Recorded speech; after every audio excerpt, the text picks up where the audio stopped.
Come in. Welcome. I'm E.G. Marshall. Welcome to the world of terrifying imagination. The fear you can hear. This is the story of a natural-born loser. Within the quietest and most retiring of the genus Homo sapiens, there lurks a tiger, as indeed it lurks in all of us. It takes only the right combination of intolerable pressures, unfulfilled dreams, and the opportunity to escape the first and realize the second, to make even the worm turn, which is just what happened to Henry Green. I do a lot of dreaming. When you're married to someone like Florence, you got to do something. But I never figured any of those dreams to come true. Revenge dreams, you know, like, it is the decision of this court that you, Florence Green, be removed to a suitable place and hanged by the neck until you are dead. Maybe it's hung. I never remember, like, it's all right, Dr. Willoughby. I know you did your best to pull her through, but it's God's will that prevails in the end. Florence is gone forever. Someone yaks at you like Florence and steps on your toes everything you want to do and has to be on you every moment and won't let you out of the house alone. I'm telling you, it's simply murder. So I dream a lot about my wife just not being.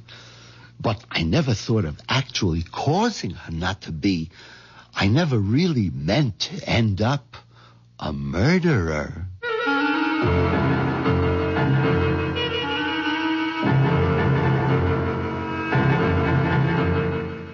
Our mystery drama, It's Simply Murder, was written especially for the Mystery Theater by Ian Martin and stars Jack Gilford. I'll be back shortly with Act One.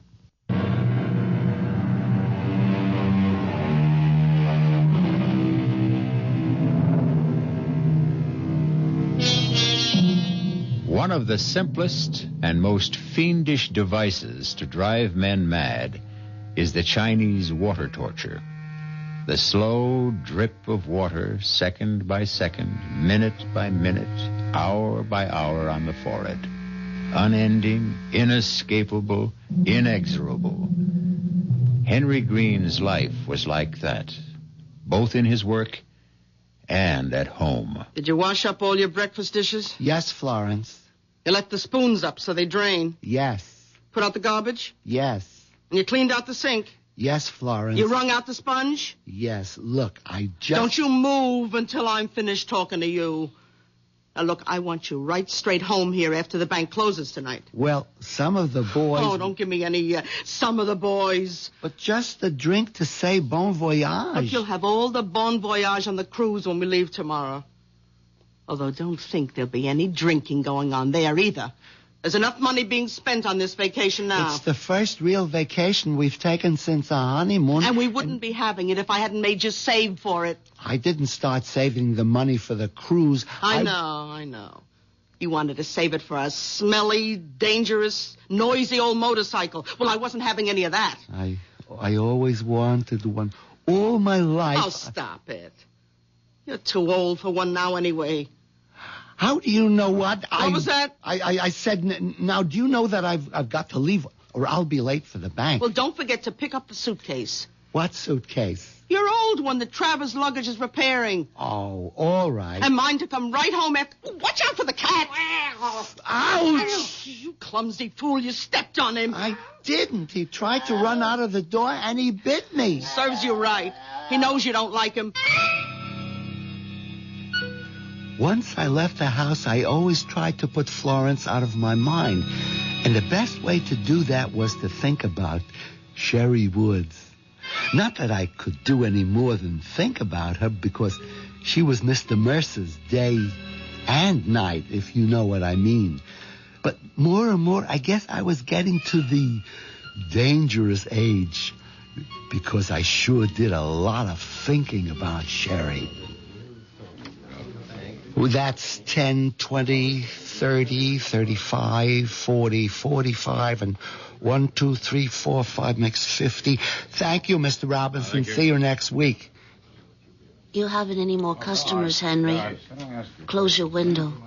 Why, Sherry, Mr. Mercer wants to see me? I want to see you.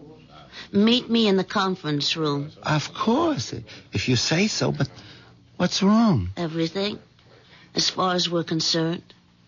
Unless maybe we have the nerve to try to put it right. Anyway, it's something we can't talk over here. Meet me where I said.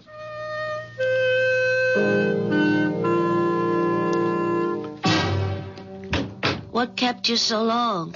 Mr. Mercer, he stopped me. You still think I'm attractive? Well, Sherry, knowing how I felt for you all this time, you have to ask? Yeah, I want to be quite sure. Come here, Henry. Where? Here. Right close against me. Put your arms around me. Suppose someone should come in. I slipped the automatic lock on the door before you came in. We're quite safe. I don't feel that way. I meant from being interrupted. Now kiss me. Sherry, I'm a married man. Oh, don't tell me you don't want to. Sherry, you could make me do anything, but... Oh, make me do anything. All right, that's enough. Oh, I never kissed anyone like this. It's a good thing you'd be arrested. It'd be worth it. Let's do it again. Well, we could do it forever, if you wanted to. But I'm married. Well, we could make a few changes. Henry, when you get back from your trip, are you still expected to be promoted? Well, Mr. Mercer has practically promised me... You forget Cy Mercer's promises. I ought to know how little they're worth. We, my darling, are out. My darling? Did you hear the other part? What do you mean, we're out? You know in your heart, you'll never be vice president. And I've been fired. He can't do that to you. Well, he already has.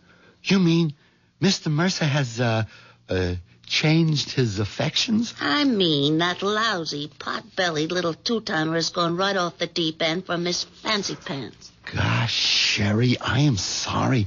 If there's anything I can do... Henry, love, there's plenty you can do to help. You and me are going to be rich. Together. You'd like that, wouldn't you? Look, I better get back to my cage. Is that where you think you belong? Well, I am head teller and... In a cage? Oh, you're a man, not a mouse. Now's the time for you to prove it. Grab the world by the tail. How'd you like to travel the world, live like royalty, never have to punch a time clock, get away from handling other people's money, have it be your own? Both of us. Just you and me. Us? But Sherry, I mean, even if there wasn't Florence, I don't have any money. She's got it all. Oh, then that settles it. I'm going to remake your life. How? Well, why don't we have lunch together, and I'll tell you. Where? The sandwich shop? No. Let's make it the Gourmet. At 12:30? But that's terribly expensive. Oh, Henry, love, that's the way you and me are going from here on in. If you go along with me. You know, I want to, but how? I'll tell you that. After the second martini.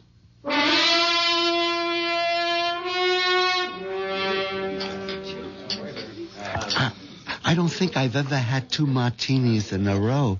Certainly not in the middle of the day. Well, that's the whole trouble with you, Henry. You haven't really lived. That's because I haven't wanted to. Well, if you really want, you gotta take. I guess we both learned that today. We sure did. The boat sailed for both of us. Yeah, well, there's another boat sailing tomorrow that I'm more interested in. It's the one I wish I was taking with you. Oh, but what could I do with Florence? Yeah, well, that's what we're going to discuss. We are? The best way to get rid of your wife. It's what we both want, isn't it? Florence would never give me a divorce, and even if she did, she'd want a big alimony, and I just couldn't afford you, Sherry. Well, I won't deny I'm expensive, but you could easily afford me. How? Cy Mercer and his new lady love are leaving early for a weekend in Bermuda. Monday's a holiday. They won't be back till Tuesday morning. It won't be till then that they discover the money is missing. What money? The money in the teller's drawers. How much do you think it adds up to? Well, it's the end of the month. Payday for most people. The deposits have been heavy, somewhere between $600,000 or $700,000. Why? What do you want to know? I just wanted to know how much we're going to steal. It's all right, dear. No one's listening to us. I'm not listening to. You must be mad. Steal it for what? For us to enjoy the rest of our life together. Together? What about Florence? Yeah. What about Florence? I just can't wish her dead, you know. Well, I don't see why not. You mean kill her? How many times have you wanted to? Almost every day. But that's different. I would never do anything about it. Not even for me? It isn't that. I wouldn't know how. Anyway, it's all impossible. Why? But it takes 2 keys to close and open the teller's vault. Mine and Mr. Mercer's. Oh, you mean this one? How did you... Well, I told you he was leaving early. He gave me his key to close the vault tonight with Mr. Schaefer. But Schaefer doesn't have the other key. I have. Yeah, but Cy thinks Schaefer's going to have it because he's instructed me to tell you to give it to Schaefer and tell him we'd be locking up while you're gone. So we have full access to the money. Yeah, until the outer door is closed with the time lock. And then the vault can't be opened until Tuesday. But I'd be trapped on the ship out at sea, and then Henry, after you've taken the money, you never get on that ship.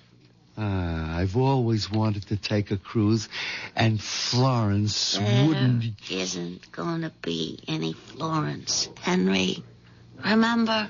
But where could we hide? With enough money, you can hide anywhere. You'd shave off your mustache, get contacts instead of those wire-rimmed glasses, a mod wig. I'd cut my hair short, dye it blonde, and get a nose bob, and put on a little weight in the right places. We'd be new people. I always wanted to have a beard. So, all right, grow a beard. Florence would never let me. Listen, Florence won't be around to object. Would I really have to kill her? What other way around is there? None. The trouble is, I wouldn't know how. Well, I've thought of that, Henry. Here. What is it? It's a bottle of sleeping pills. Just dissolve them in a nice hot cup of tea for Florence. What more do you want? I think I'll have another martini. I couldn't believe it was me sitting at an expensive restaurant, drinking in the middle of the day, and planning to murder my wife. Then I started in to think about the 20 years I'd already had with Florence, and the 20 or more I still might have to spend with her, and killing Florence began to make sense. Maybe. I stole a look at Sherry, who was powdering her nose. It looked pretty good to me like it was, and I didn't see where she didn't have enough in all the right places to start with. That's when I made up my mind. Florence had to go.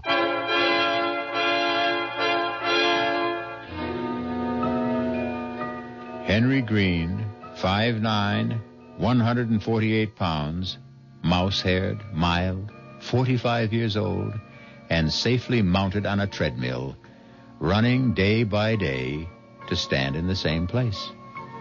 A man in a cage, both at work and at home, but now in the grip of the mating urge, a tiger. I'll be back shortly with Act Two.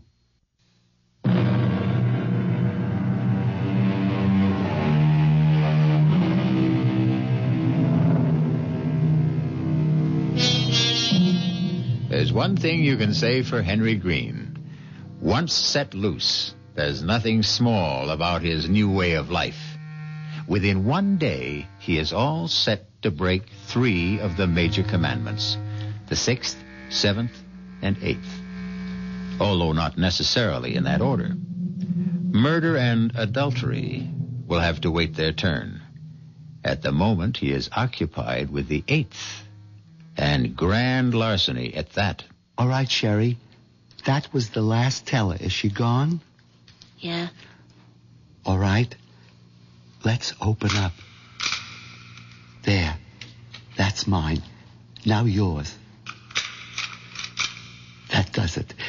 Now get the suitcase from behind the desk while I open the vault. Here it is, Henry. Put it flat on the floor and open it. You hand me the money, and I'll pack it in. Hope there's enough room for all of it. Just take out big bills and leave the chicken feed. No. Better take everything. Empty drawers are easier to handle. What is it? Somebody's coming. Hide the suitcase. Get the vault door. Give me the bag. Oh, well, all closed up, Miss Woods. Time to go. Why, Miss Burpee? Forget something? Oh, and Mr. Green, honest, I'm just so embarrassed. I sure hate to ask you, but... But what? Well, there's something I want to check in my teller's drawer. Would you please open up the vault? What? Yeah, but we just closed up. We can't. Oh, you gotta. I have to know if it's missing. Is what missing? My engagement ring. You see, I usually take it off and put it in the drawer till I go home, and... Tonight, I forgot to take it out. Well, can it wait till Monday? Oh, we're off. Well, Tuesday. No, I got dates with Horace over the weekend, and you'd have a fit if I wasn't wearing it. Besides, I've got to be sure if it is there. Well, maybe you put it in your handbag. Oh, no, I looked there first thing because... Oh, now I remember. Yeah, right here in my jacket pocket. Oh, gee, I'm sorry. Oh, that's all right. Well, I guess I'll be getting along home. Oh, sorry, I didn't see the suitcase. I was having the handle fixed before I packed it to go on my vacation. Oh, gosh, you don't have to explain to me. I didn't think you were robbing the bank or nothing. Well, I gotta run. Well, one of the other girls is waiting for me. Just let me make sure she's gone. And for God's sakes, let's pack up and get out of here.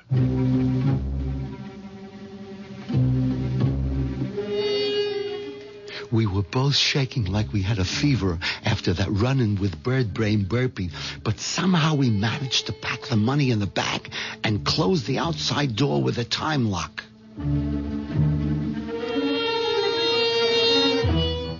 Going home in the cab, the tension was so bad I was tempted to take one of the sleeping pills myself to calm me down, but I resisted that.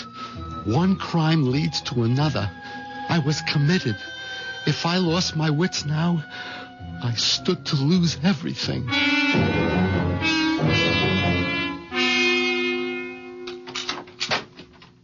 Well, it's about time you got home. I had to close up the bank. At least I see you remember to bring the suitcase. I'll take that. No, I mean, I'll do my own packing.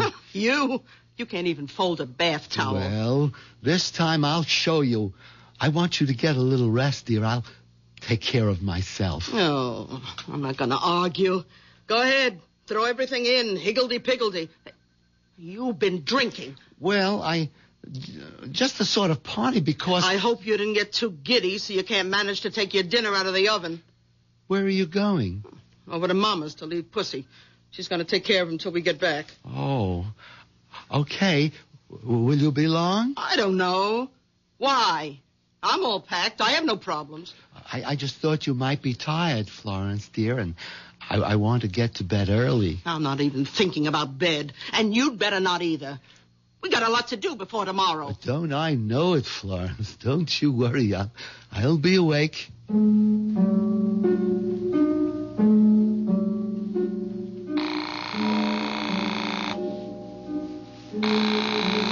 Hello? Sherry? Yeah? What's happened? Oh, nothing yet. I just had dinner. You mean to tell me you haven't got rid of Florence? Oh, yes. How? Well, she just took the cat over to leave at her mother's. Oh, you know that isn't what I meant. I know. It's just I'm Sherry. I don't know. Henry Green, you listen to me. It's now or never. But I don't know how to. Look, you take those capsules, empty the powder from them into a cup or mug or whatever, and coax Florence into having a nice relaxing drink before bed. What does she like? Chocolate, but... No buts, Henry. You can do it. Just put your mind to it and I'm finish just it. sorry I ever started it. Oh, Henry, when you know you're going to end up with me. Oh, okay, Sherry. You can trust me.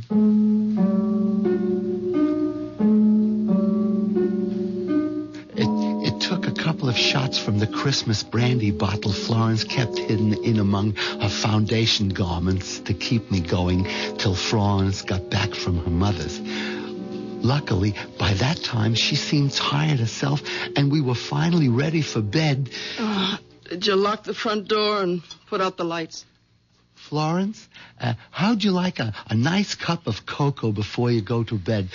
Put you right off to sleep. Oh, I'd love it. I'll get it for you. You can't. I used up the last yesterday. But you got it. I mean, wouldn't you like something to drink? Oh, well, I did get a little bit of a chill coming home. I'll take some hot tea. Oh, yes. Hot tea will be just right.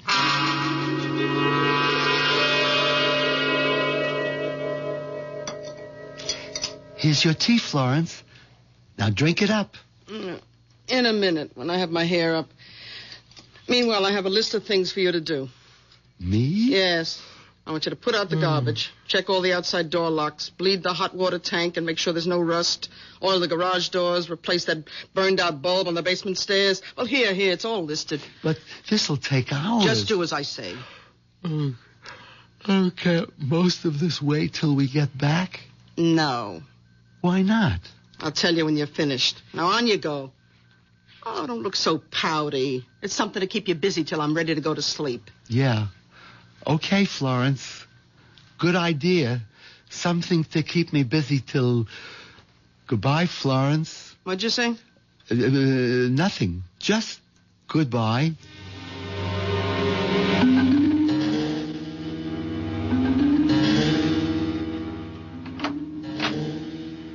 Florence? What is it? Oh, my God. What is it, Henry? Nothing. I just thought you were asleep. No, I just can't relax somehow. Too many things on my mind. What was it you were going to tell me? Oh, that can wait. Oh, I wish I could sleep. Wasn't the tea any help? Oh, that. I poured it out. You forgot the sugar. Poured it out? I yelled and yelled for you, but you didn't answer. I must have been outside. Anyway, it tasted terrible and it was cold, so I just poured it down the sink. Well, how'd you like to bring me another, but with sugar? It's too late. Why?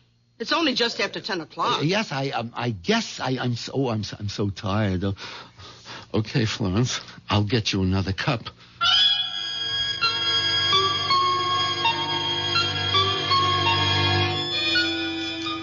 And you used all of the capsules. Yes. Now, what do I do? There's gotta be a way. How? Tell me. I haven't got a gun. I wouldn't know how to use a knife. We haven't got a rope in the house. There isn't even any string. And I haven't got the courage to even consider a blunt weapon. Oh, why did I ever get into this? Look, if you had a razor, couldn't you? A razor? I don't even use a safety razor because blood makes me nauseous. Just electric. That's it. Electricity. Take out a fuse and... I wouldn't go near the fuse box. I'd probably electrocute myself. Gas. Have you got a gas stove? Oh, great. All I have to do is say, Florence, I just robbed the bank because I'm in love with Sherry Woods and we need you out of the way. So would you please just stick your head in the unlighted oven so I can smother you? What's that? The tea kettle. Blowing the whistle on me. I guess it's only the first. Wait a minute. Smother. A pillow. Oh, Henry, that's it. A pillow. A what? You know, like Laurence Olivier in that picture where he had the black face and he held the pillow over his wife's face and then, it was by Shakespeare. Yeah, Othello. Yeah. I might just be able to manage that.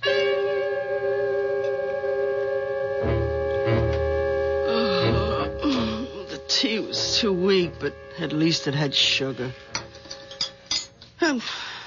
Henry, what are you doing standing there with that pillow? Oh, nothing. Just waiting to come to bed. Well, turn out the light, for heaven's sake. I'm almost asleep. Henry! Yeah, sure. Henry, what are you doing with the pillow? Come on, it's late. Who's that? I don't know. Turn on the light so I can answer it. I don't know what's wrong with you. You had that pillow right over my face. Hello? Oh, Mama. Yeah, what's the matter? Oh, just a minute. Henry, will you get that pillow out of the way so I can talk to my mother? Yeah. Oh, yeah, Mama. Yeah. Oh, Pussy wouldn't take his milk. Well, I can't understand. Oh, Mama, I forgot to tell you. Put a teaspoon of sugar in it. Yeah. I mean, he's used to it. Oh, no, Mama, you're not interrupting anything. I got all the time in the world. Oh, well, yes, he doesn't like his litter basket in the bathroom, unless there's a rug. I lay there listening to the voice droning on and on, the pillow in my hands, waiting for the moment that never came. 3 martinis, 2 brandies caught up with me, and the next thing I knew...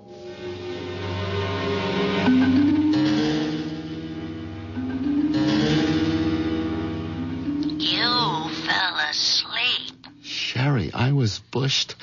I was just knocked out.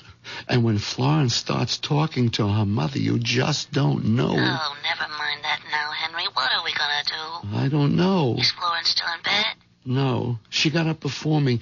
She's in the bathroom. Oh, I tell you, Henry, I don't know what to say. I've been up all night, half out of my mind, waiting to hear. Hold it. Henry, where are you? What is it? It's Florence. She's yelling for me. I'll have to call you back. Henry! Okay, Florence. I'm coming. Henry, I declare I could shout my lungs out and be dying and I couldn't get you to help. I'm here, Florence. What is it? Open the door and come in. Oh, come right over here to the end of the bathtub. What's wrong? I have this terrible cramp in my foot. Oh, it's killing me. Massage it quick, please. Like that? Not the left one, you fool, the right. That's it. Oh, grab it and rub. Oh, be careful, idiot. Don't pull it towards you. You almost had my head underwater. You want to drown me? Suddenly, after all the trial and error, the hedging and the fudging, there it was. All I had to do was grab both feet, pull and lift up, and Florence was helpless and gone. Murder could never be made more simple.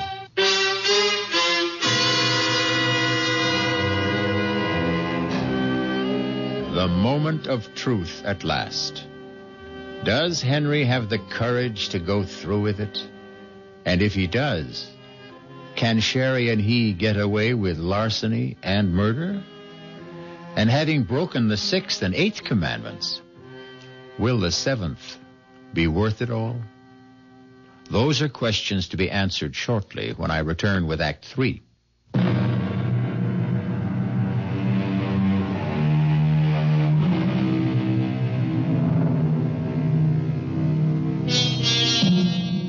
I don't suppose you'd ever want to try it, but in case you do, if your bathtub has an open end, coax any obliging friend to lie in it. Seize him or her by the ankles. Repeat Henry's actions, and they are helpless, even if they are not obliging, and no matter how strong they are. If there's water in the tub, of course, they would drown. that would be surely up to you, as it is, this moment, up to Henry. How long I stood there frozen, unable to move, scarcely able to breathe. After I took the action, I'll never know. I suppose Florence must have thrashed and twisted. There must have been a sound of choking and bubbling as her head stayed beneath the water. I'll never know. I don't remember. All I do remember is what brought me out of my trance. Who's that? Doorbell. Who? Must be Sherry. Yeah, Sherry, you gotta answer.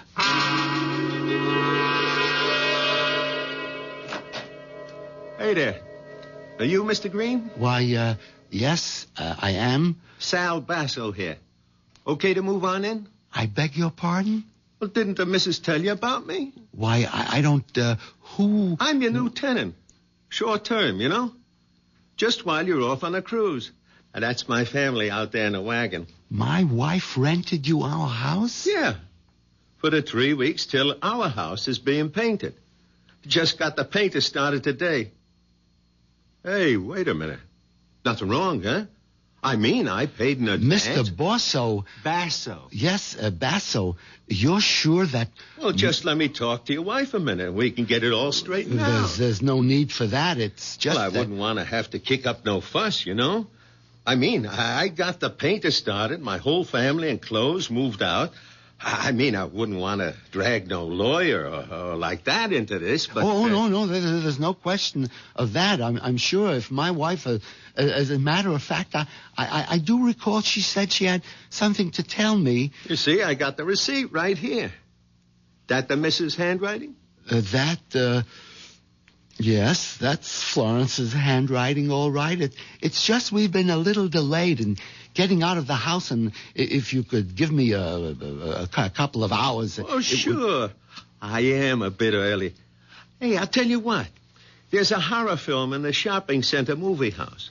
Now, I'll take the family there and give them a thrill and come back in, say, a couple hours, okay? And tell the missus to have a good time on that cruise. And she shouldn't fall overboard or get drowned or nothing like that. Hello? Henry. Oh, I thought you'd never call. Listen, baby, I'm all packed. I'll hop in a cab and come to your house. You better be ready with the bags and money, and we'll leave for the airport in the first plane. What? Why not? She what? Rented the house? Well, so what's the difference? Why can't... All right, Henry. All right. Don't get excited. Yeah. Not on the phone. I'll be right over. I won't. We'll figure out something. After I hung up the phone, I went upstairs. There was something I had to do for Florence before Sherry got there. She was heavier than I thought, and it took me some time to dry her and get her dressed. It helped since she had all her traveling clothes lying on the bed. By the time I had her propped up in the slipper chair, I was soaking wet and shaking all over. By that time, I knew what I had to do. I opened the door to the basement, turned on the light, and went downstairs. Over in the back corner was what I was looking for. An old wardrobe trunk that used to belong to Florence's father. It was covered with dust and mildew, but I wiped it off with a rag and dragged it across the cellar and up the steps. I can't. She's so heavy. Just a few steps more. That's it. Now we can get her in the trunk. I still think we should have cut and run. Easy now. Get her so she's sitting on the stool inside. We wouldn't have had time to get away. The Basso's 6 or 7 kids, they'd have been all over this house. Nowhere to hide, Florence. That's it. Now, to get it closed. I'll hold. You push. There. Henry, Are you sorry? I don't know. I'm numb. I'll try to make up to you for it. I did it for you. The crazy things a man can do. Well, at least you're free. No, not yet. Florence may be dead, but we still haven't gotten rid of her. Oh, I wish. Yeah, so do I.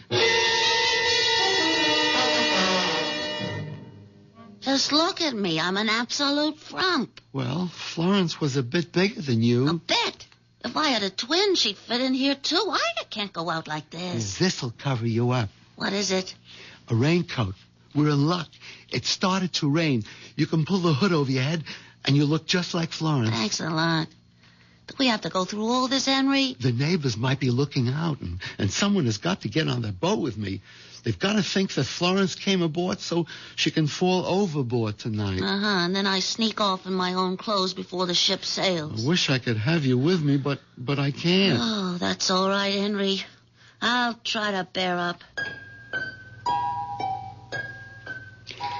There were just too many other things to think of just then. The first, getting a cab. The second, getting it loaded and away before Mr. Basso and his family returned from the horror movie. I envied him. He was just watching one. I was living it. Okay, Mike. Now ready. Lift her, eh? Easy.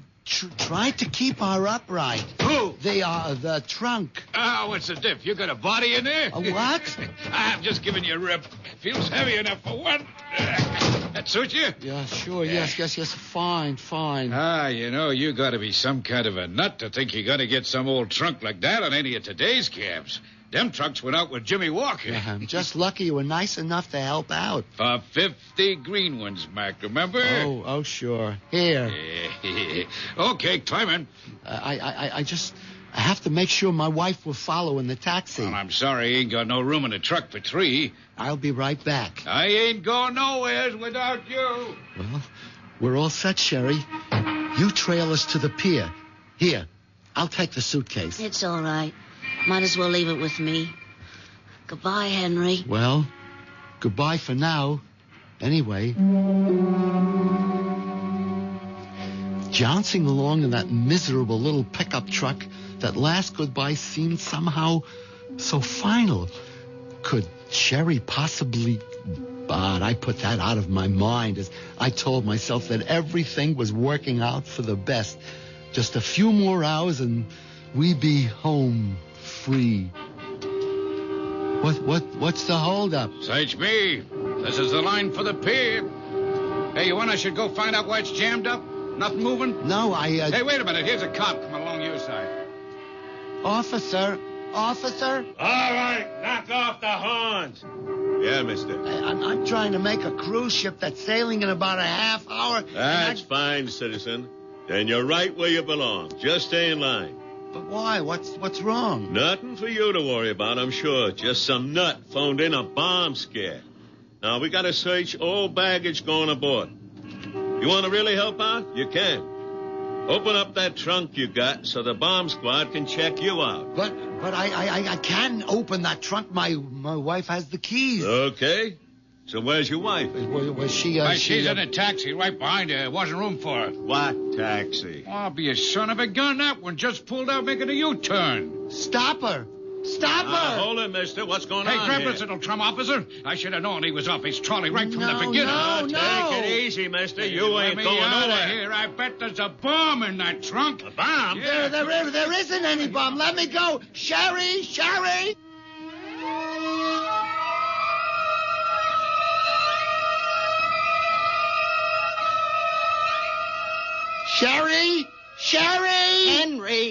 Henry, wake up. What? Where? Florence? Where am I? Oh, I'm not surprised you don't know. Stumbling in drunk last night and waking up the first day of your vacation still calling for a drink. A drink? Well, you're not getting any.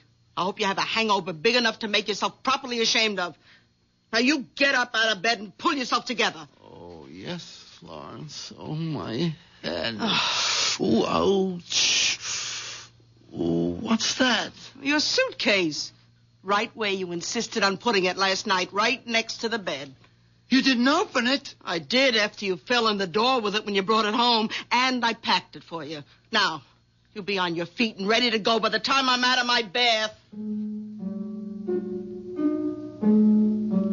My mind was reeling and splitting in two at the same time. I kneeled on the floor and opened the suitcase. It contained nothing but clothes. No money, just clothes.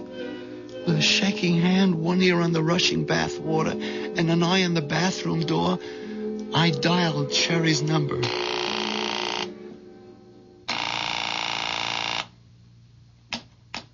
Yes? Sherry? Who's this? Henry. Henry who? Henry Green. Oh, hello, Mr. Green. I was going to call you a little later. I should think so. What happened yesterday? Oh, I wouldn't worry too much about anything. You were kind of cute, really, when you left the party, if a bit wobbly. Party? What party? Well, the party that Mr. Mercer gave when you were named vice president. I was named vice president? You don't remember much, do you? You even went off with a vault key you were supposed to give to Mr. Schaefer. I have to arrange for you to get it to him today before you leave on the cruise. Sherry, Miss Woods, did we have lunch together yesterday? Why, no.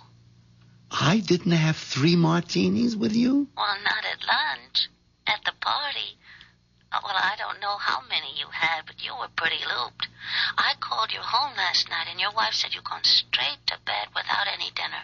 So, it was all a dream. What did you say? Nothing, Sherry. I just wish I'd been able to kiss you goodbye. I sit here hunched like a mouse, remembering the dream and facing the reality. And I wonder which is the real nightmare.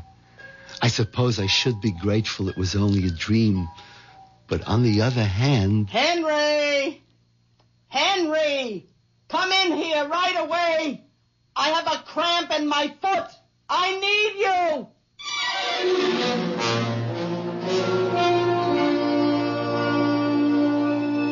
Henry Green, paper tiger, as it turns out. Grand larcener, first-degree murderer, rapacious adulterer thirsting after a young woman's flesh, but all and only in the mind. And surely to have to go on living with someone like Florence is punishment enough to fit the crime. I'll be back shortly.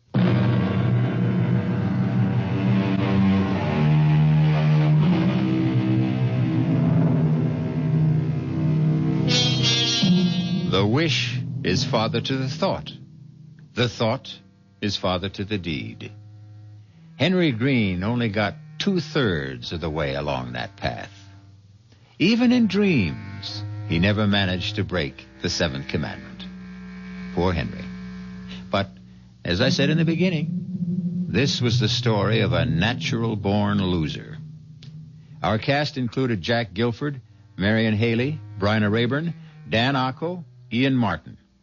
The entire production was under the direction of Hyman Brown. This is E.G. Marshall inviting you to return to our Mystery Theater for another adventure in the macabre. Until next time, pleasant dreams. CBS Radio Mystery Theater presents...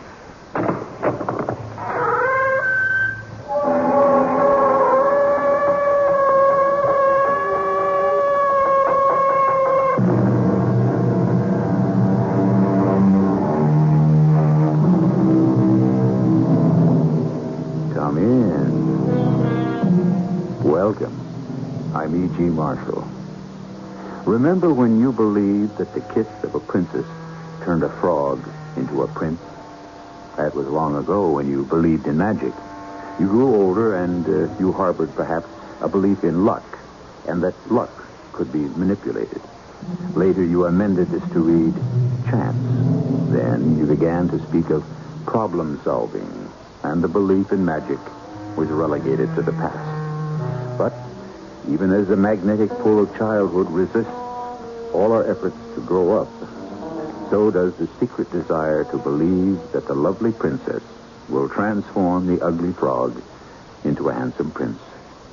With a kiss, I can know what I want to know. I can know what I want to know. I can feel what I want to feel. I can feel what I want to feel. I can be what I want to be. I can be what I want to be. It's happening.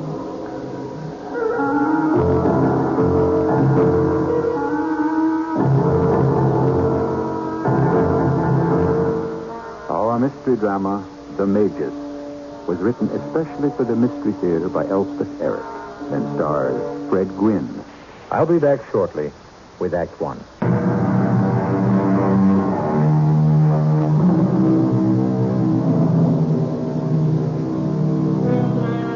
The title of our story is The Magus. A magus is a magician, an enchanter, a conjurer, one who practices the black art. With all its fascination, its allure, magic has always been looked upon with suspicion, mistrusted as much as it was revered. Our drama starts in the kitchen of an old house belonging to one Adrian Storm. Adrian Storm is a magus. Ellie, you spend altogether too much time with him. I get my work done, Mother. Well, what do you two do up there in his room? Talk. Just talk? That's all. Is he, going to keep that big mirror in his room? Why not? It's his. Well, what does he do? Look at himself all the time? Mother, I don't know what he does. Listen, Ellie.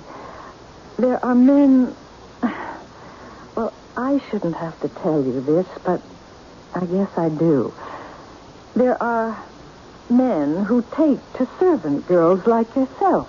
Mother, you are a servant girl. You are the maid in this house, and I'm the cook. He's the master here, and we are the servants, and don't you ever forget it. Adrian doesn't think of me that way. You call him Adrian?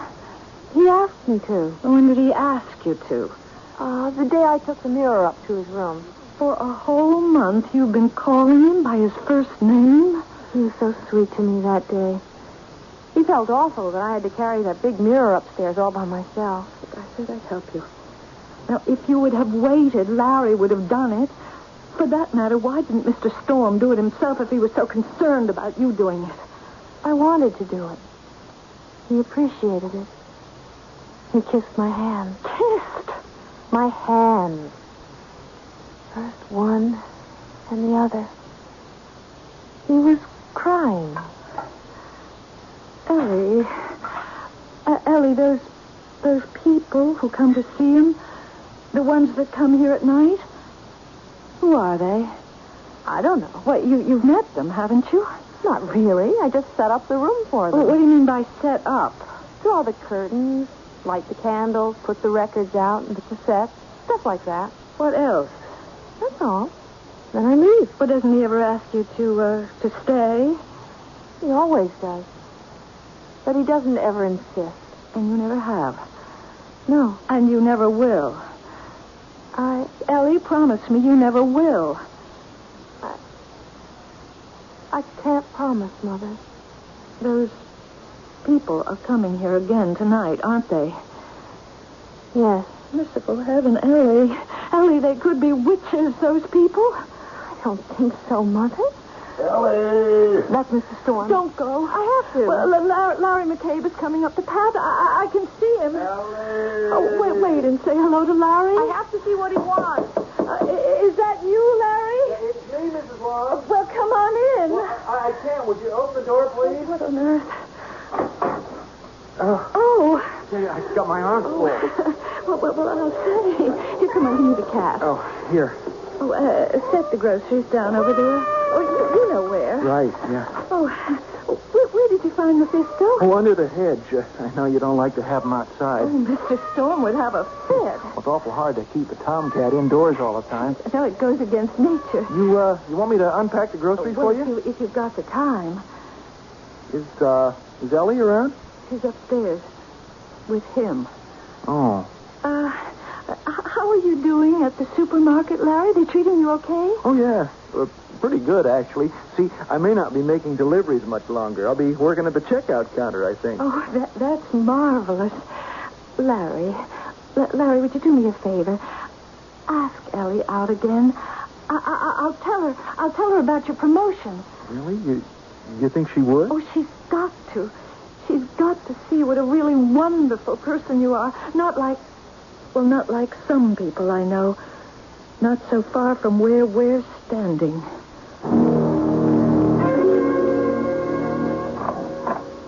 Adrian, you wanted something? Close the door a bit, Ellie. Come over here. I have a little present for you. Really? What is it? Something very simple. Why, it's a watch. Oh, I don't think that I should... Just a cheap watch, my dear. Of no importance. It's what you do with the watch that's important. Do you know what you do with the watch? Tell the time? Is that what you mean? Is that all you can think of to do with the watch? I don't know. Sorry. No. There now. It's all right. I am going to show you what to do with the watch. Now, let's look at it together. You see? See what a nice, clean, white face it has. And the black numbers. And the precise little black hands. The long one and the short one. You see them? Yes. Now, I want you to look at the minute hand. The long one.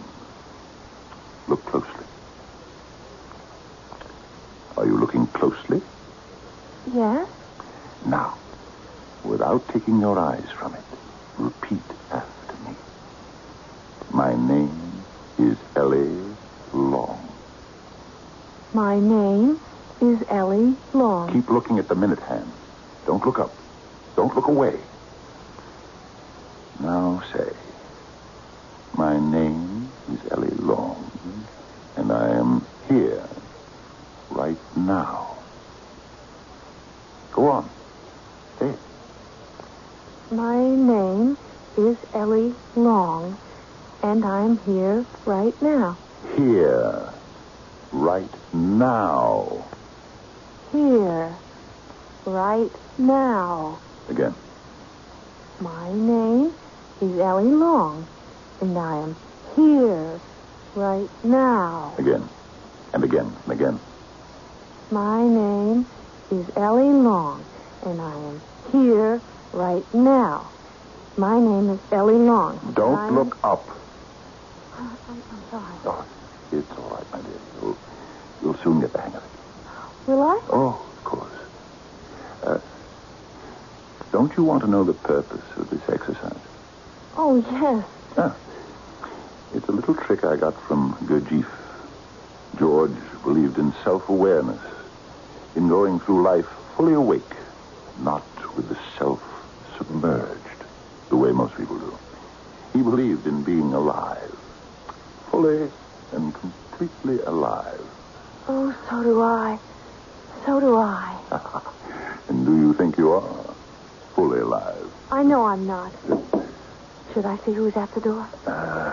Probably your mother. Larry. Hi, Ellie. Your mother asked me to bring the cat up. Mephisto. Is that my Mephisto? I found him outside in the backyard under the hedge. Oh, well, bring him in here. I'll take him. Thanks very much, young man. No, bad Mephisto. Bad cat. Ellie, your mother said, I was talking to your mother, and she... Thank you, Larry, for the cat. See, at the store, I think they're going to promote me. That's nice. And I wondered, would you... I'm busy right now, Larry. Would you consider the Close possibility the of... door, please. There's a draft coming through. I'm sorry, Larry, really. Who's the young man? Oh, that's just Larry. He delivers the groceries. Oh. Well, then we don't have to think any more about him. Tell me, will you be here tonight? For the... when the people... You mean when they... Yes, that is what I mean. Will you join us? Well, I'll let everybody in, and I'll get everything ready up here. That's what you want me to do, isn't it? You won't stay for our little convocation. Hmm? You'd find it very interesting.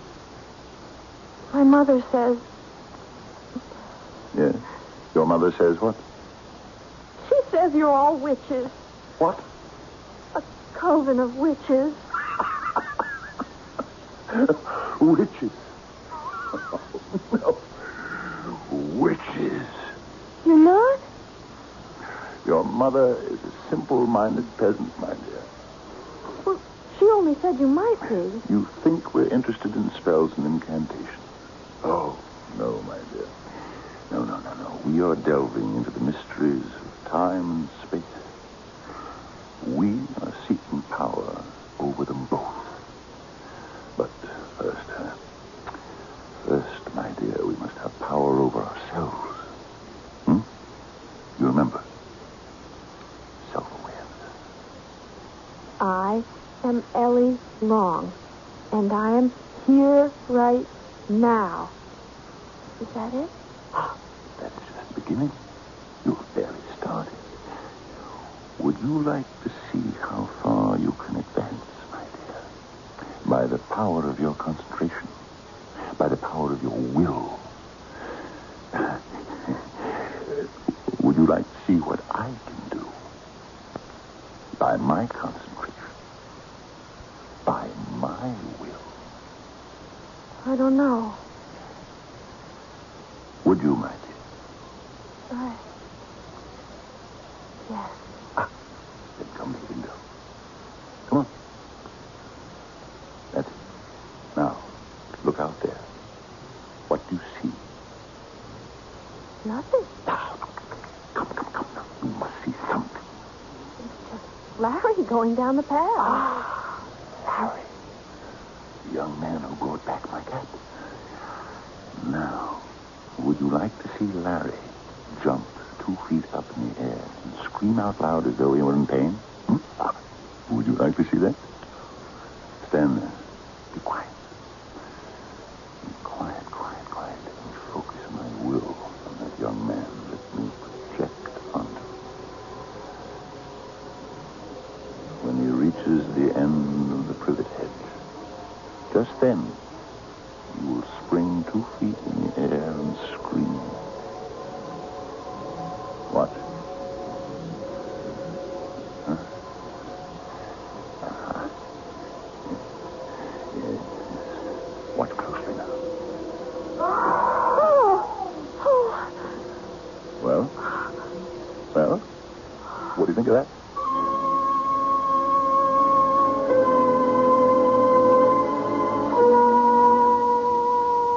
You see what I mean about magic? Who would not thrill to possess such power? Well, not I, for one. For I am no longer young and believing, I'm sorry to say. I have long since turned skeptical, not to say cynical. I think I may be missing a lot of fun. I shall be back shortly with Act 2.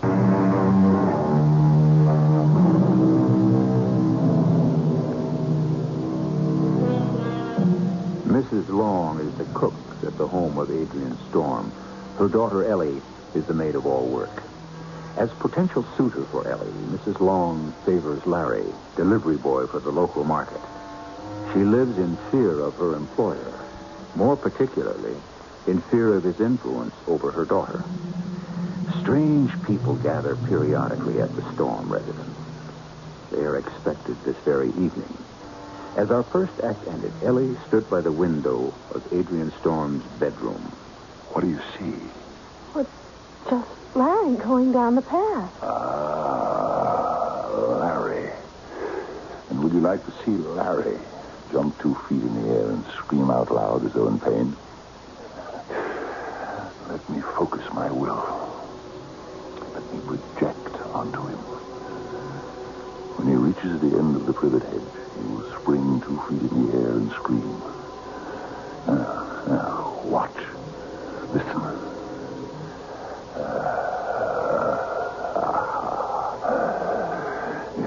Yes. Watch closely now.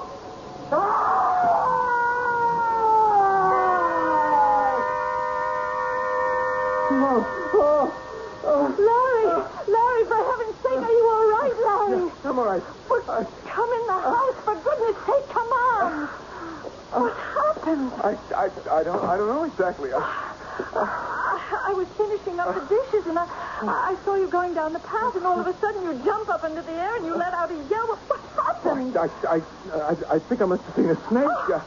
Larry, did anything happen when you took up to Mr. Storm's room? No, I just knocked on the door, and Ellie opened it, and I gave her the cat. And Mr. Storm said thanks. That's all. I tried to ask Ellie for a date, but she didn't want to talk to me right then. Did you get a good look at Mr. Storm when you took the cat up? Well, I saw him. He was standing in front of that big mirror. That mirror. He stands in front of it all the time. Worse than any woman. He kisses himself practically. It's not true, Mother. Oh, Ellie. You shouldn't say such things about Adrian. Oh, hello, Ellie. I came down to get a chair. He wants it. Well, aren't you going to say hello to Larry? I said hello to him before. Well, it wouldn't hurt you to say... It's all right, Mrs. Long. Do you know what happened to Larry just now while you were passing the time of day with Mr. Adrian Storm? I know. You know. Did you see him? Did you hear him? There's a snake out there under the hedge. There are no snakes out there. Well, I'm almost positive. There are no snakes out there. Mother, I want to take one of these kitchen chairs. Well, I'm sure I saw a snake. I'll take this one. I'll prove it to you. I'm going to go out there right now and find it. And when I find it, I'll kill it and I'll bring it back here. You can see for yourself. There are no snakes out there. There could be. No, there could be one. There are no snakes out there. Then what made Larry jump like that and scream like that? It was Adrian. Adrian did it. By the force and power of his will. His concentrated will. Are you losing your mind? Has that man hypnotized you? Is it all right if I take this chair? Oh, anything. Just take anything. Adrian says he needs it. Well, he's got plenty of chairs in his room. He wants a straight chair. Go ahead. Take it. It's his chair. Mother. Yes, baby. Is Ellie my real name? Well, of course it is. Why? I thought maybe it was really Eleonora or Elfrida or Eloise. It's Ellie. That's what you were christened. Well, all right. I'll take the chair up. You want some help? No, it's easy to carry. Ellie, baby. Yes? Are you sure you're all right?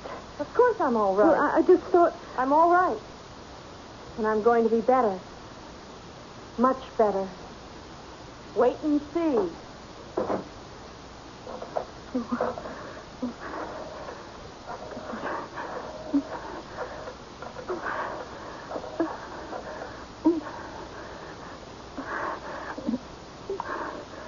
Dr. Arnold here.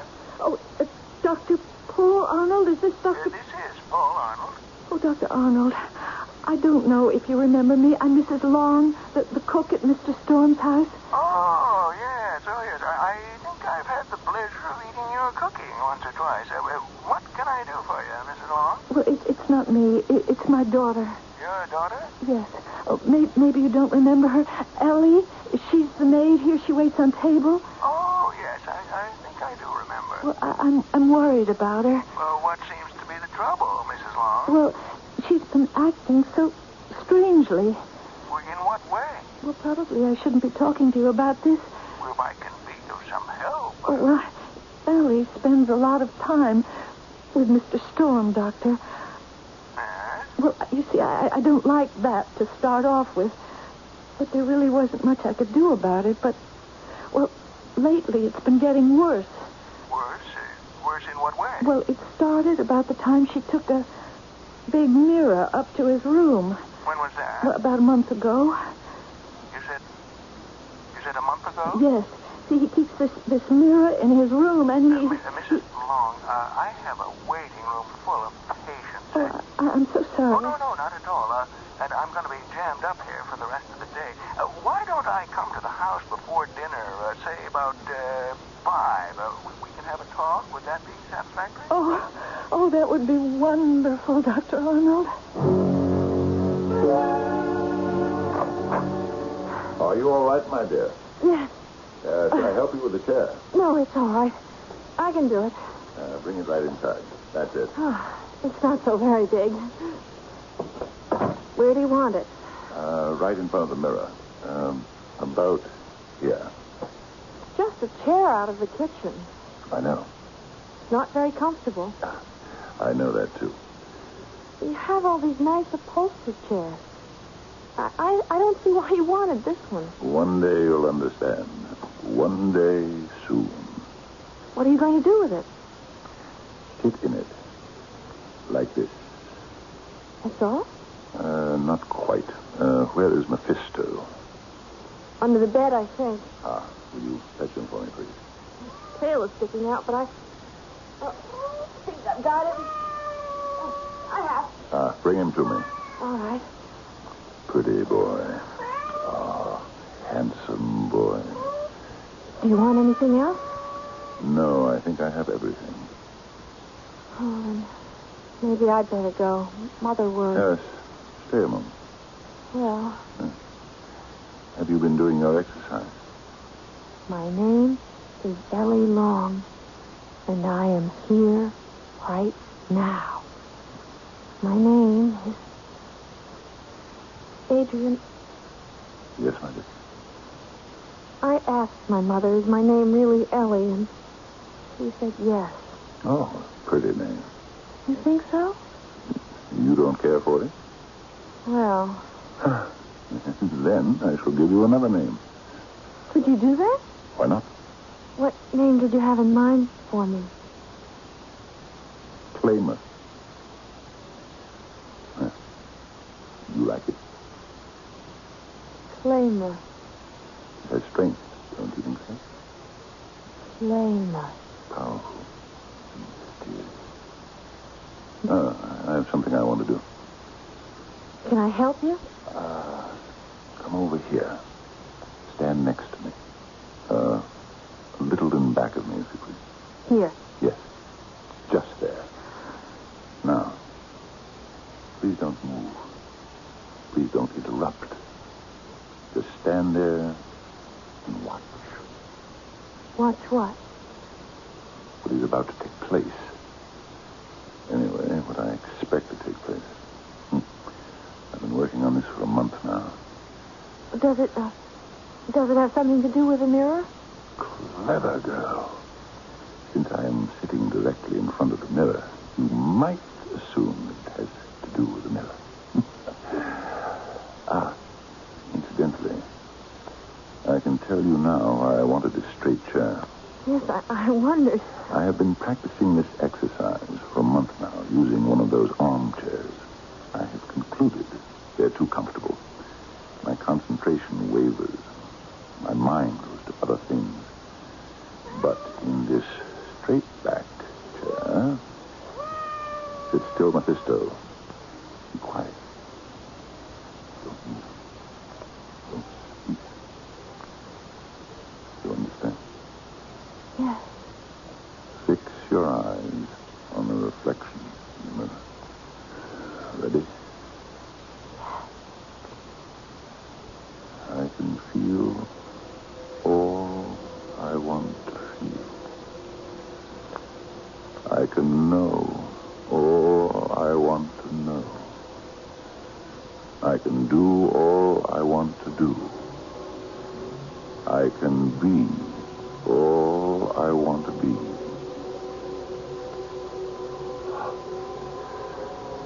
It begins. I can feel all I want to feel. I can know all I want to know. I can do all I want to do. I can be all I want to be. I am in charge. I am in command. I am the master of myself. I am in charge. I am...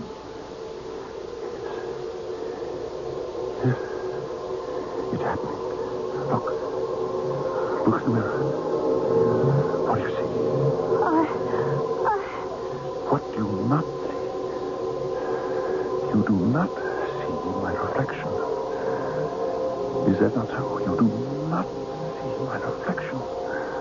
Because it is not there. It has disappeared. My reflection has disappeared.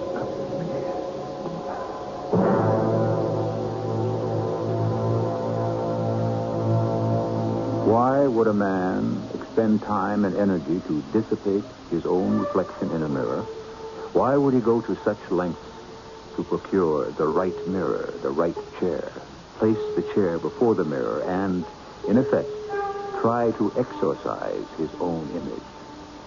Why this particular man tried to do this particular thing, we shall learn when I bring you Act 3 in just a few moments.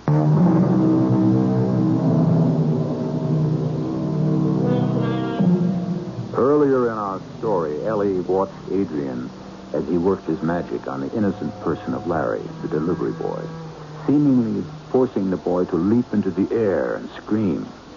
Ellie's insistence that only the power of Adrian's will had caused Larry to leap and scream sent her mother to the phone to call Dr. Arnold, who promised to visit the house at 5 o'clock. It is now evening of the same day. You make the salad dressing, will you? You're awfully good with salad dressing. Ellie? You all right? Huh? You look pale and you're acting so fidgety. I'm all right. Your hands are shaking. No, they're not. Ellie, I might as well tell you. I called Dr. Arnold. Who is Dr. Arnold? Mr. Storm's doctor. What did you do that for? Adrian's all right? It's not him I'm worried about. It's you. Oh, there's the doctor now. I don't want to see him. But I want you to. Well, I'm not going to. There's nothing wrong with me. And anyway, Adrian wants me upstairs. He told me to come back when I was through helping you. Ellie, please stay and see him. I don't want to see any doctors.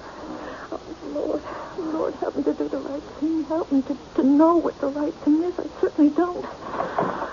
Mrs. Long? Oh, yes. Yes, and you're Dr. Arnold. Oh, come in, please. Oh, thank you. I'm not taking you away from your kitchen, am I? No, that's all right. Oh, come in here and sit down, Doctor. All right. It'll be just you and me, I'm afraid. Ellie's with him. Mr. Storm. Well, it's hard for me even to say his name. I know he's your patient and he's your friend, and I don't like to say harsh things about him, but you see, it's got to a point where I just... Now, suppose you tell me just what seems to be the trouble. Well, you see, I've been working here for about a year. Ellie works here, too. General housework. Mm-hmm. And from the day we came here, I could see that Mr. Storm had his eye on Ellie. Well, in what way? Oh, well, I don't mean anything immoral, but in a way that could lead to something immoral, especially because she started to like him a lot and to spend a lot of time with him. She says they just sit in his room and talk. Well, now it's possible that's all they do. Well, Ellie's not one to lie, but, well, there are these people that started coming to the house nights. Now, they may be perfectly respectable. I wouldn't know that, but on the other hand, well, you want to know what I think? I think they're witches. Oh, Mrs. Long, I hardly think so. Well, something weird goes on in that room while they're here. Moans and groans and something that sounds like, well, not like hymns, but it's more like chants. Oh, not music, though, just voices. chanting. Oh, that sounds harmless enough. Well, maybe it is. I'm not saying it isn't. You see, about a month ago, Mr. Storm had Ellie take a big mirror up to his room. Well, sometimes when his door was open, I used to see him in front of the mirror just looking at himself. Sometimes I'd go past his door again, and an hour later, and there he'd be, still looking at himself in the mirror. Mrs. Long, I've known Mr. Storm for a good many years, and while I'm moderately fond of him, I must tell you that I've always known he was the most narcissistic of men. Not an attractive trait, but one which may be forgiven, I think. Oh, well, maybe do go on. Well, see, I worried a lot about Ellie being so close to Mr. Storm. I wanted her to go out more with Larry McCabe. He's our delivery boy from the supermarket. Oh, and I have to tell you what happened this morning. You see, Larry brought some groceries, and when he reached the edge of the privet hedge, he jumped up in the air and he let out such a yell you'd think something had bitten him. Well, he said he'd seen a snake. Oh, not that the snake had bitten him, just that he'd seen it. Well, I think seeing a snake unexpectedly would make me jump up in the air and yell. Yes, and I believed him, kind of. But do you know what Ellie said? Mm-hmm. She said that it happened because Mr. Storm had made it happen. Really? Well, just how did he make it happen? By the force of his concentrated will. Oh, Mrs. Long, I think she was just teasing you, putting you on. She swears that's what he said. Even so. And this afternoon she took a chair up to him, an ordinary chair, one from the kitchen. Heavens knows what he wanted it for. She is with him right now, up in his room. You saw it this afternoon, didn't you, my dear? I'm not sure. You saw my reflection begin to fade around the edges, as though it were wasting away. Come now. You saw that. I saw something. You saw my reflection start to disintegrate. That is what you saw. Admit it. I don't like to. Why not? Why not, for heaven's sake? It's a supreme achievement. The crowning glory of my life. The great triumph of my career.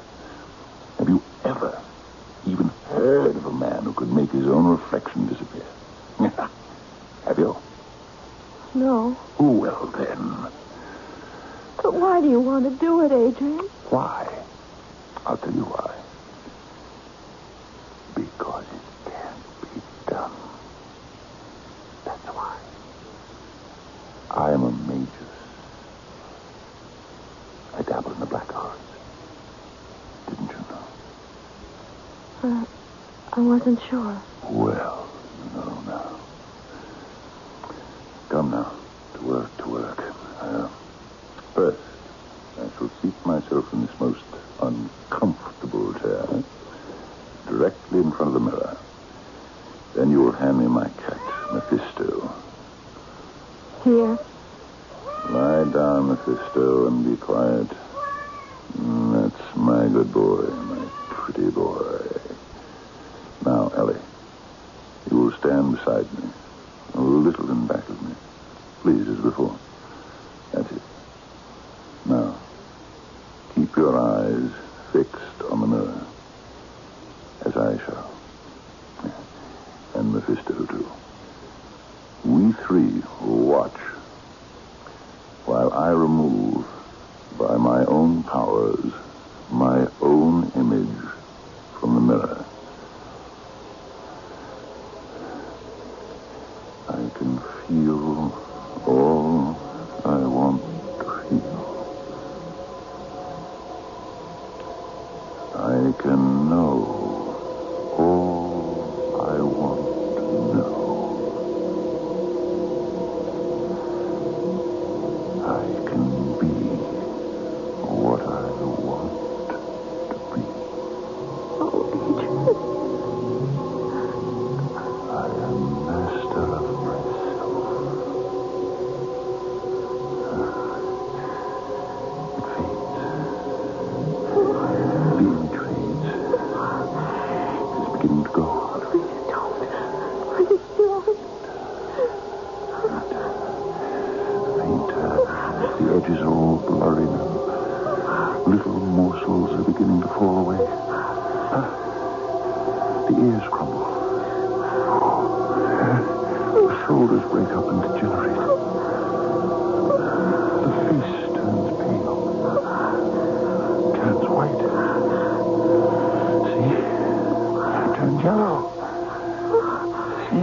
yellow.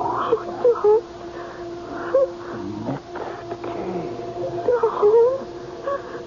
Fainter and fainter it grows. It is dissolving. It is vanishing. Soon it will all be gone. Oh, don't. I can't bear it. Soon I shall be a man with no reflection in the mirror. None at all. Soon.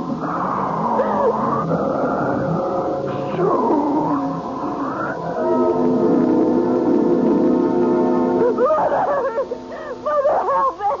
Baby, I'm coming. What is it, baby? Baby, what happened? There. Where? Mrs. Long, this is your daughter? This is Ellie. Darling, this is the doctor. Adrian, in there in his room. Now, try to be calm, Ellie. Try to tell us what happened. Tell the doctor, Ellie. He's sitting in front of the mirror in the chair I brought him. He's got the cat in his lap. I couldn't stand it. You couldn't stand what, Ellie? Try and tell us, darling. I was supposed to look in the mirror to watch. To watch what? He said he was going to make it happen. Nobody has ever done it before. Make what happen? Make his reflection disappear. His reflection in the mirror? Nobody has ever done it, he says. And no one ever will, my dear. Oh, but I watched. And the edges got all blurry in the mirror. And then it was as though little pieces of him started to fall off. He was losing parts of himself. It was horrible. I couldn't stand it. No, darling. You don't believe me, but I saw it.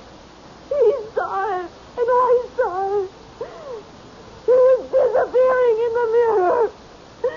I had to get out. I couldn't stand it anymore. Mephisto, the cat. Something's happened, Doctor. I think we'd better go in there. Ellie, come on. I don't want to. Come on, Doctor. Here he is. Yes. He didn't look up or anything when we came in. He's dead, Mrs. Long. Dead. He must have died no more than a minute ago. How? What killed him? I didn't expect it so soon. I thought he had at least a year, maybe more. What are you talking about, Doctor? Mr. Storm suffered from a terminal disease. Well, there was little to be done for him except relieve his pain, but I told him a month ago he could expect to live at least another year. You told him a month ago? Yes. That was when he asked for the mirror. Yes. There's got to be a connection. I don't like to jump to conclusions, but I think it very likely that what we have here is a case of suicide. Is that possible? I suppose a man could will his own death. What's the matter with Adrian? He's dead, Ellie. Oh. He's dead? Yes. See? His reflection is all gone from the mirror. That's what I was afraid of. That it would disappear altogether. And he would be dead. That he wouldn't listen. Ellie... Look at the mirror. All blank. I can see myself. And Mother. And you, Doctor. And no Adrian. Adrian's gone. Ellie, you can see Adrian. Adrian's body in the mirror. No. It's just the chair. Mother, you see the chair, don't you? Of course. But no Adrian. Adrian is gone. I don't know. Where's Mephisto? What happened to Mephisto? Yes. Where's the cat? Mephisto knew that Adrian was dying. He couldn't stand it either. Oh, he's somewhere in this house, Ellie. We'll find him. No, I think he's right here. Right here in this room. Ellie, don't worry about the cat. I have to find him. Not now. Miss Sisto? Where are you, Miss Sisto? Good cat. Pretty boy. He's here. It's best to leave her alone for the time being, Mrs. Long. I suppose so, Doctor. Oh, I found him. Ellie. He was behind the mirror. That's fine, darling. Don't you see what's happened? Don't you see? What happened, Ellie? Why, Mephisto was sitting in Adrian's lap. And Mephisto knew what was happening. That Adrian's reflection was slipping away. He jumped off Adrian's lap and went into the mirror and took Adrian's place. Ellie, darling. And now Adrian's soul is in Mephisto. And Adrian will live on in Mephisto forever. I have to call the police, Mrs. Long. Of course you do.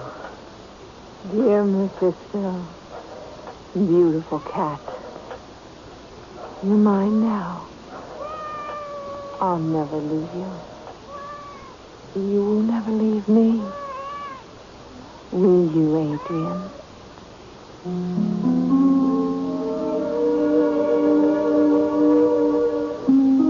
Did Adrian Storm commit suicide? That is what we must ask ourselves. Did he bring about his own demise? Did he will himself dead? And if he did, is this magic? Was Adrian Storm a true magus? Or is what we witnessed merely the proof of a man's destructive power when that power is turned inward upon himself? I shall be back shortly.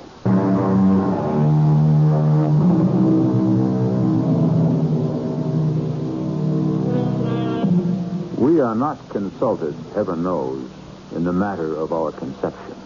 We come into this uncertain world under protest, and we object strenuously to large portions of the life thus thrust upon us. Should we begrudge any man the privilege of determining the moment and the manner of departing it? It's something to think about. Our cast included Fred Gwynn, Jada Rowland, Carol Teitel, and Russell Horton. The entire production was under the direction of Hyman Brown. This is E.G. Marshall inviting you to return to our Mystery Theater for another adventure in the macabre. Until next time, pleasant dreams.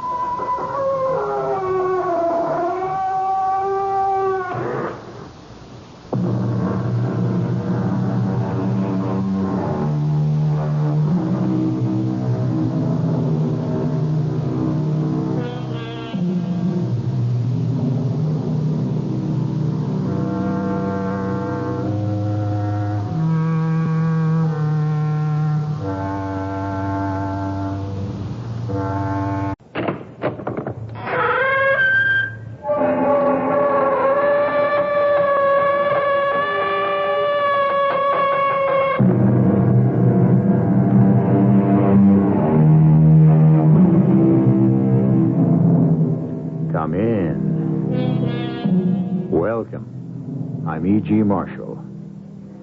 If only when we hear old age coming, we could bar the way and shout, "The one you seek is absent. Call another day." Old age. It must come to everyone. Old age is, after all, only a part of the grand design for life. So, why do we fight it? It's a battle no human being has ever won. That is, as far as we know. But who is to guarantee that we know everything? Ladies and gentlemen, my guest on Sports Personalities this evening is Miss Minnie Maxwell, former world tennis champion. Miss Maxwell, you've lost all your matches this year because you're having trouble with your backhand. Isn't that true? Yes, I'd say that's true. Well, now, what seems to be wrong with it? There's nothing wrong with it. It's gone. Gone? How? Well, I sold it. You sold it. To whom did you sell it? I sold it to the devil.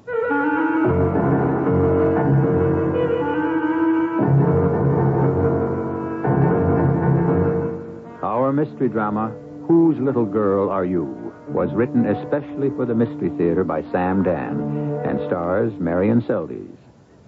It is sponsored in part by Buick Motor Division and Contact, the 12-hour cold capsule. I'll be back shortly with Act One. The standard engine is a V8. Standard tires, steel-belted radials. There are front and rear stabilizer bars, special springs and shock valving, fast ratio power steering, and a rally steering wheel. What makes all this interesting is that it belongs to a full-size, 6-passenger Buick, the 1977 LeSabre Sport Coupe. You'll have to drive it to believe it. Just about everyone.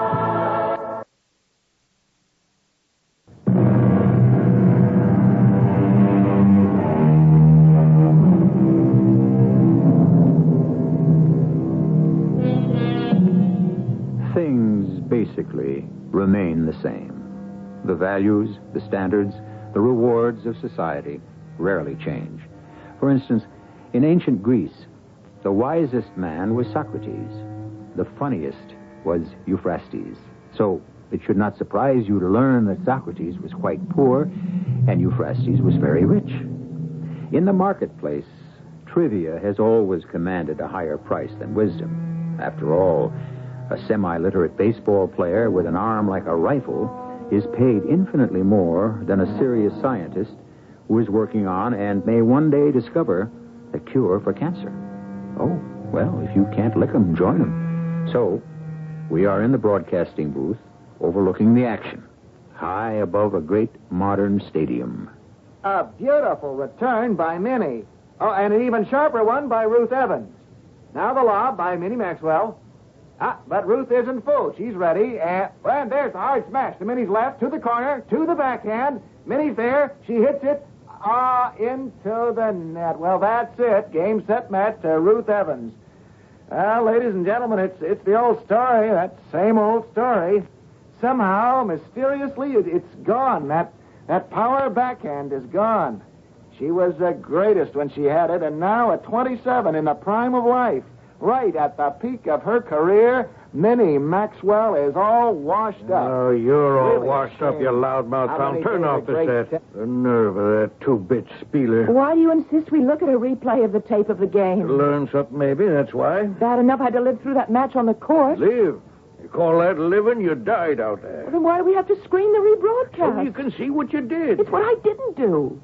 I didn't hit a decent backhand all day. You ain't hit a decent backhand all year. So, what else is new? All right, go ahead, be flip. Your career's coming apart the seams. Go ahead, be flip with your old man. Hey, so it's coming apart. But it's my career. Your career? Is that a fact? I busted my back to get us to the top. Think I'm going to let you throw it away? Grab a couple of rackets and a bucket of balls. Where are we going? Down to the court. I played a full match today. You didn't play. You showed up.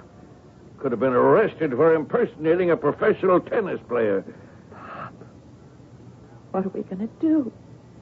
Well, we're going to work this out at the net. I'm not a little girl anymore. You can't make me stand on that court hour after hour. Hello. Oh, it's you. Is Minnie Maxwell all washed up? Well, you're washed up as far as any interview is concerned, you creep. Damn. I spoke to him. That means I got to answer the phone for all those newspaper goons. Maria, for crying out loud, why do you put that stupid Bob Clune through? All right, the wire's open. Let them all in. The murderers. Good night, Pop. Where are you going? Out. What do you mean out? I'm 27, and I'm going out. You ain't going nowhere. Yeah? Oh, yeah, Harry. Good night. Oh, hold it a second, Harry. Listen, you're in training. I said I was going out. You go out there, the reporters won't let you live. I know how to duck the reporters. Listen, when you get to where you're going to eat, you check with me. Now, I want you back here by 11 o'clock. Listen, Harry, the kid's a little off her form. But pound for pound, she's still the greatest tennis player in the world. Hi. What are you doing here? Mind if I join you? I've got a date. Oh. You're sore at me. You and Pop both, huh? Why don't you go someplace where you're wanted and appreciated, and people can be thrilled by the presence of the great Bob Clone? I do my job, Minnie. Which is what? To shoot off that big loud mouth? Which is to report the facts. Well, the fact is I want to be alone, so take off. Oh, you said you had a date. Isn't true, huh? How did you find me? I thought I gave all you guys the slip.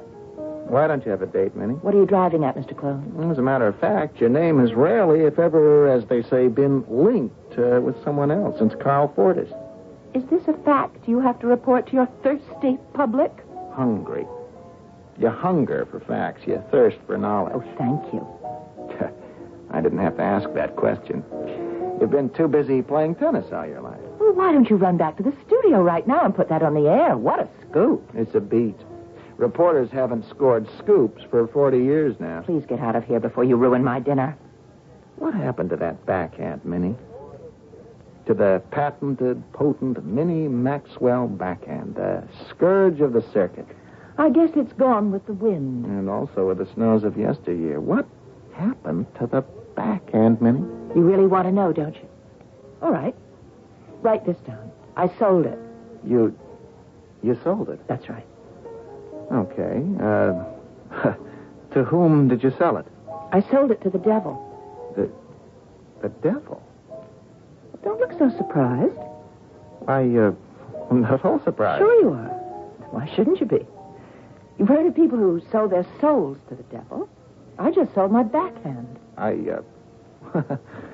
going along with the gag. You think it's a gag? Yeah, sold your backhand to the devil. What did you get for it? What did I get for it?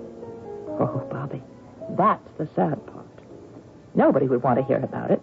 They'd laugh you off the air. You don't want to know what I got for it. Tell me, Minnie. I got long nights in which I don't sleep. And when I do, I have bad dreams. And when the sun shines on that center court, I don't feel warm anymore.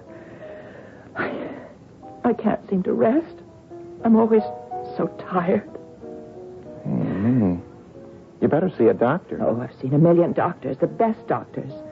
But I finally discovered the cure I need myself. What are you talking about? I can't sleep. I told you that, didn't I? Yeah, you just did. So I just take a few pills, you see.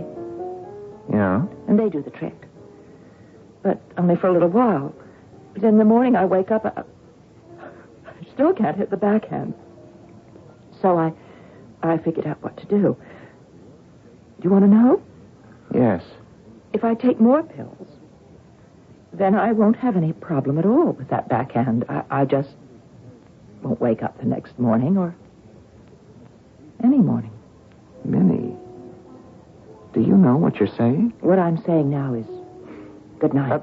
Minnie, listen. I've got to go home. I'm in training, and Pop raises the roof if I Minnie, I can't let you go like this. Like what? Well, you as good as told me you intend to, but what a scoop. Or do you call it a beat? Minnie, you must be crazy. Oh, sure, I'm crazy. What is it? Good Lord, what is it?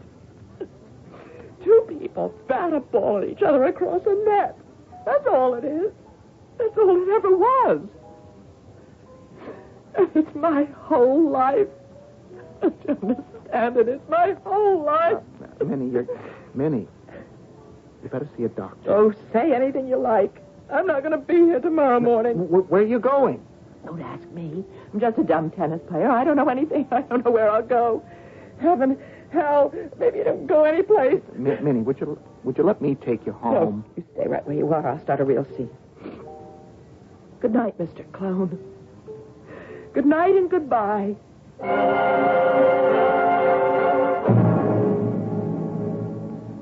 Is that you, Minnie? Yeah, it's me. Minnie. Oh, did you eat? Yes. What'd you have?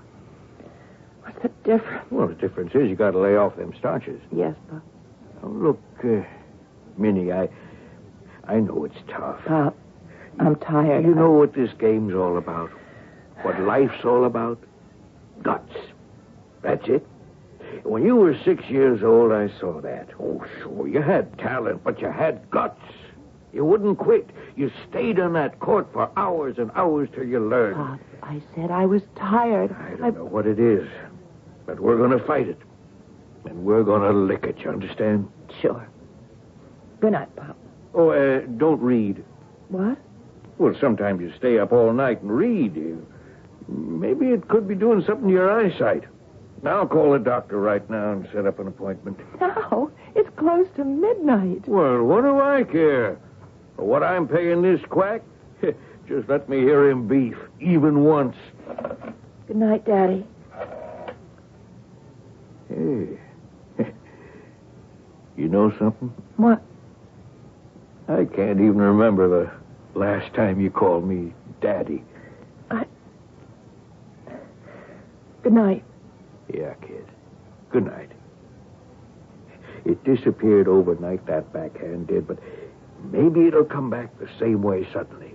Maybe even tomorrow morning. Huh?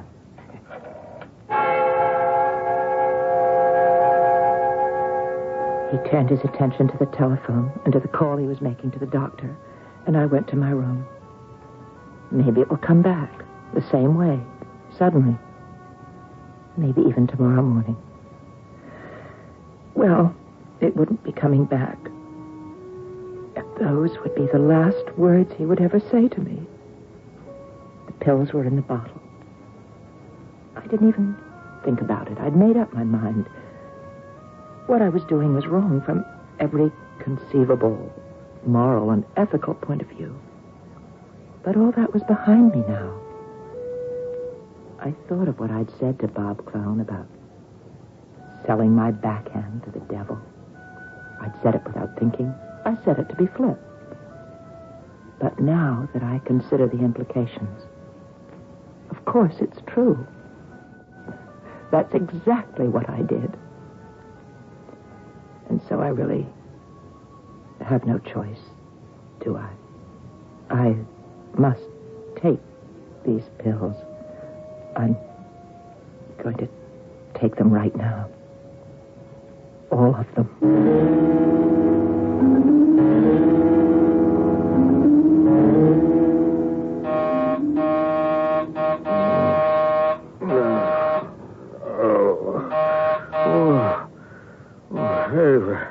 Crying out loud, who could that be?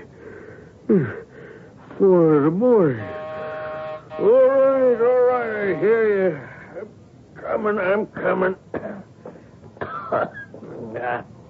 All right. Who's out there? It's me, Bob Clown.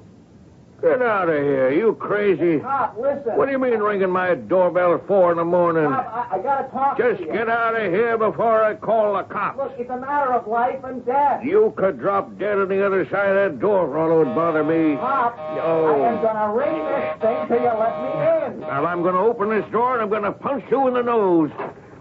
Just what's the big idea coming in here? Is she okay? Is she okay? Who okay? Minnie, who do you think I'm talking about? Oh, what have you got up your sleeve? Will you just tell me, is she okay? Oh, she's okay. Now, what do you think? Are you positive? Where is she? Well, she's in her room. What do you think? Go in and make sure. Make sure of what?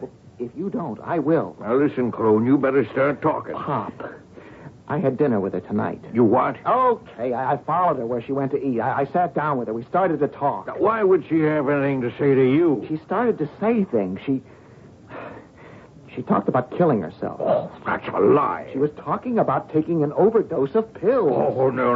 Not her. Not my daughter. When did you last see her? Well, just before midnight. Well, she wouldn't do it. Pop, it's been bothering me. I couldn't rest. Will you go look at her? No, nobody in my family will do that. Pop. Listen, you come with me. Minnie? Oh, good Lord.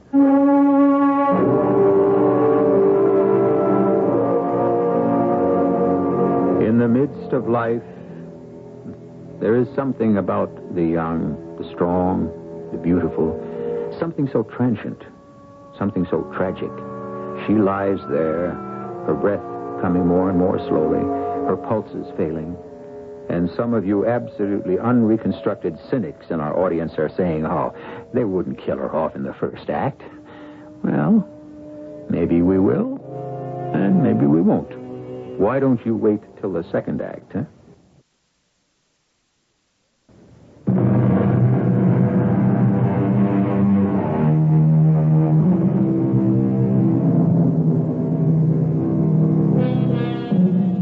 You want to talk about what's fair?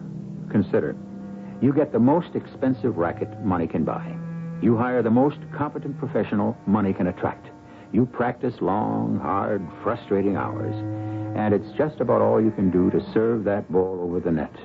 Then, along comes some sharp-eyed, sure-handed kid who never took a lesson in his or her life, and it's bang, smack, whomp, all over the court. Never a miss, never an out. Fair?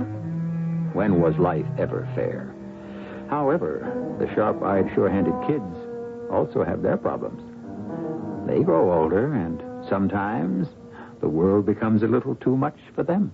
I remember I said my prayers. Now I lay me down to sleep. And I stopped because I knew it was a lie. Because I had taken the pills. And so I knew I couldn't fool the Lord. And I wasn't praying to the Lord anyhow, but to the devil. Because I'd sold him my backhand. So I said a new prayer. Now I lay me down to die. Yes. Lay me down in my own little bed. I had a little bed once, I remember. My mother would rock that little bed, and she would say, "Whose little girl are you? Whose little girl are you?" She's her daddy's little girl. Look at those arms. Those long, pretty little arms. She's going to play tennis, Mother. She's going to be a champ. Daddy's little girl. Daddy's little girl. Oh, that little bed was so soft and comfortable. I felt so safe and warm. Even though sometimes I could hear Mother and Daddy, and they spoke very loudly. She's only a child, Everett. They're never too young to learn. She should be having fun. She has fun. What do you think tennis is? It's fun. Not for you. It's life and death. Listen, you get a kid like her only once every 100 years. She's a world champ. And you never were the world champion, were you, Everett? Oh, don't start that. I'll start it and end it. Don't you try to live through her. I know that argument. It isn't true. When you found out you had a little girl, you almost died of disappointment. You wanted a boy. What's got into you all of a sudden? And then, when she was 5 years old, you put a racket into her hand to make her the champ you could never be. This girl has a God-given gift. It'd be a sin to waste it. I don't want any more of this argument. You just let her grow up as a normal child, or you and I will be divorced. Oh, that's crazy. You and me? Divorce? I promise you I will walk out of here with her, and you will never see us again. Honey, you've got to understand. The discussion is over. But do you want our marriage to be over, too? And then Mother no longer came to sit by my little bed that could rock like a boat. Oh, I loved that bed. Then there was that night that Mother looked very pale, and the doctor came, and they took her away. She never came back again. And Daddy and I, we returned from the place where we buried her, and Daddy put me to bed. And he was crying, and he asked me, "Whose little girl are you?" You're my little girl. You're my little girl now. And I was, from that day on. Move! Get to the ball! What's the matter now? I'm tired, Daddy. You're tired because you eat candy. I told you not to eat candy. Oh, Daddy, the teacher says we need sugar for energy. Well, don't listen to them teachers. What does a teacher know? Listen, Daddy, according to the books... What are you reading books for? You want to know something, you ask me. What do you have to know anyhow? Yes, Daddy. And that's another thing. Don't call me Daddy. You ain't a little girl anymore. You're practically a grown-up kid. You gotta quit pretending you're a kid. You just call me Pop. Yeah? Yes, Pop. I'm still in my little bed, and it's rocking like a boat. And I'm lying in a boat, a little boat with Carl. Carl. What are you thinking about, Carl? Oh, I'm afraid to tell you. I didn't think you were afraid of anything. You football heroes. Oh, that's not true. Us football heroes, we're usually afraid of everything. That's why we become heroes. Fool everybody. Is that true? And you won't play pro ball? Sure, it's true. But that's where the money is. Well, there's money in chemistry. And that's what I want to do. Oh, but how can you even compare? Well, I played football only so I could go to college. Now I have to spend all my time with chemistry. But you could do both. Do you do both? Well, what do you mean by both? Well, do you do anything else besides tennis? What else is there? Well, could there be me? Well, of course there's you. I love you, Carl. You love me enough to give up tennis? Give up tennis? Well, we could play afternoons and weekends. What do you mean, give up tennis? Well, you know what I mean. The life. Oh, Carl, Pop and I, we worked so hard and so long. Why? Carl, this is the year I became women's champ. I beat Ruth Evans. Yeah, I know. The Ruth Evans. You proved your point, and I made All-American. I proved mine. Now, let's just live like human beings. We live like human beings, don't we? Do we? We belong to a public. We live in a fishbowl. Don't you want to live a normal life? Oh, Carl, I love you. And I love you. Well, don't you want to marry me? Yes. But you don't want to marry me. How can you say that? Well, would you want to get married tonight? Sure. Yeah? Well, tomorrow you leave for Australia for the Pacific Tournament. Oh, well, we'll just put it off a little bit until... Yeah, till when? Well, there's the Davis Cup. Then there's the Forest Hills, Wimbledon. One series of matches after another. When would we have time for a married life? Work it out. Two people who love each other can always work things out. Yeah, two of us could work things out, but not the three of us. You and me. But not you and me and Pop. Oh, Carl, you don't understand. Pop gave up everything for me. One thing he never gave up was you. All right. Why don't we just get married? I want it more than anything else in the world. The boat. The little boat, which used to be my little bed, is now rocking and rocking, rocking. And everything is going round and round and round. Go ahead, quit. Pop. Is he going to quit? He's not going to play football. Okay, but his career as being a chemist, is he going to give that up? Well, no. But what? He does what he wants to do, but you're the one who has to do the giving up. Pop, look, it's time. Time to what? Cook the guy's dinner, darned his socks, wash diapers. Well, there's more to marriage than that. You can be the greatest thing that ever lived. You're standing in the doorway right now, and you're thrown away. Pop. You think you can just walk off and forget it? Now, look, every time you read the sports page, you'll hate yourself. And then you'll hate him because he'll have made you Mrs. Carl Nobody. No, he wouldn't. I know you better than you know yourself. You're my little girl. I know that look on your face when you walk off the court a winner. I know how you smile when the reporters surround you. You're like a queen holding court. You're the real royalty. Wherever you go, that's her. That's her. Minnie Maxwell. Minnie Maxwell. Millions of girls would die to change places with you. But, Pop, I love him. Well, sure you do. That's why you mustn't let him destroy you. Don't let him turn you into a nobody, kid. All he wants is a nice, quiet little housewife. Well, you know in your heart it's not you. Can never be you. Not my little girl. And the boat spins wildly, and I'm afraid I'll fall out. And everything inside me, everything's coming together, being pushed together, being ground together. I'm frightened. Hello, Miss Champion. Mind if I sit down? I wish you'd let me alone, Mr. Clone. I see by the papers Mr. Carl Fortis, former All-American and sweetheart of America's sweetheart Minnie Maxwell, was married yesterday. Is that a fact? Weren't the two of you once engaged? Why don't you look it up in your files? Say, that isn't soda pop in your glass, is it? Why is that your affair?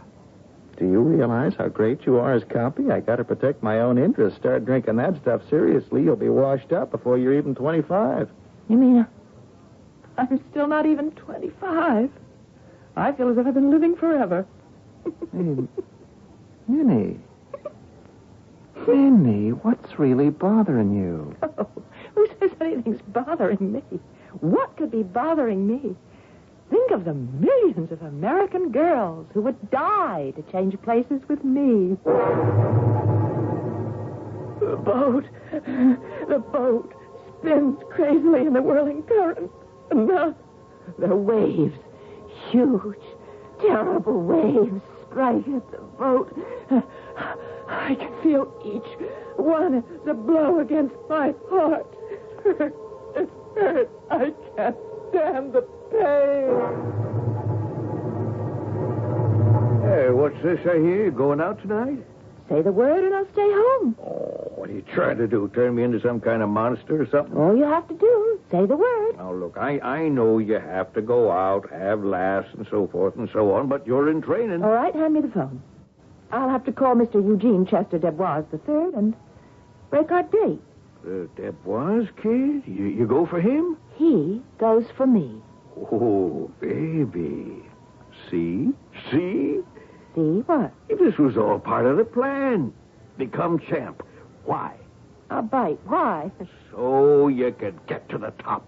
Travel with the upper crust. Associate with the cream de la cream. When this guy goes for you, you know that his family has $1 billion. No, they don't count their money in front of me. And baby, you got this guy hooked. Reel him in. Reel him in. The boat spins and tosses in the water. The raging, boiling water. Suddenly, ahead is darkness. Darkness. And it's a cave. The mouth of a dark cave, a black cave. And the water stops churning. I am blinded just for a moment by a searing flash of light. I see someone standing in the water just ahead of me. A man. He's dressed in red. He holds a tennis racket. Flames shoot from his mouth. I know him. He's the devil. Hello, darling. The devil's face, but Eugene's voice. Who are you? Who are you? Darling, please sell me your backhand. Sell me your backhand. No. But you will. You will. You must. Never. How can you refuse me?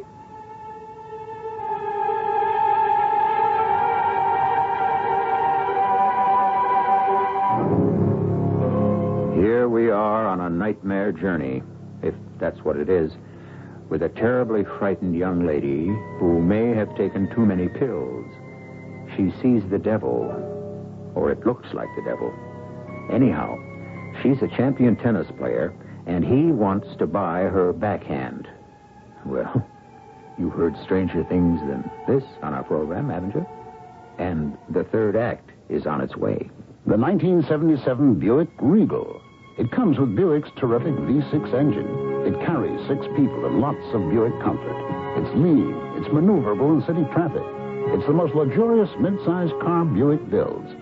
Yeah, this new Regal is pretty much everything a car should be. Except for one thing. It isn't yours yet. But it can be. Just see a Buick dealer for a test drive. Soon. Just about everyone.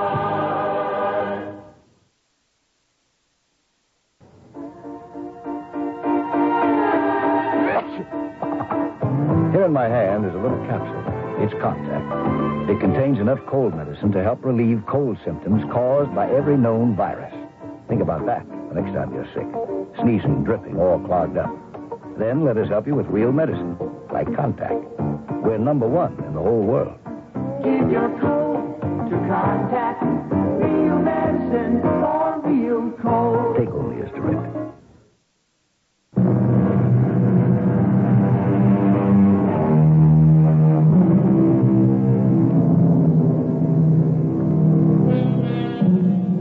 For the Colonel's Lady and Judy O'Grady, said Rudyard Kipling, are sisters under the skin, which is good small d democratic doctrine. All women are basically alike. Wealth and power, poverty and meekness, these are but the costumes women wear to emphasize an outward appearance.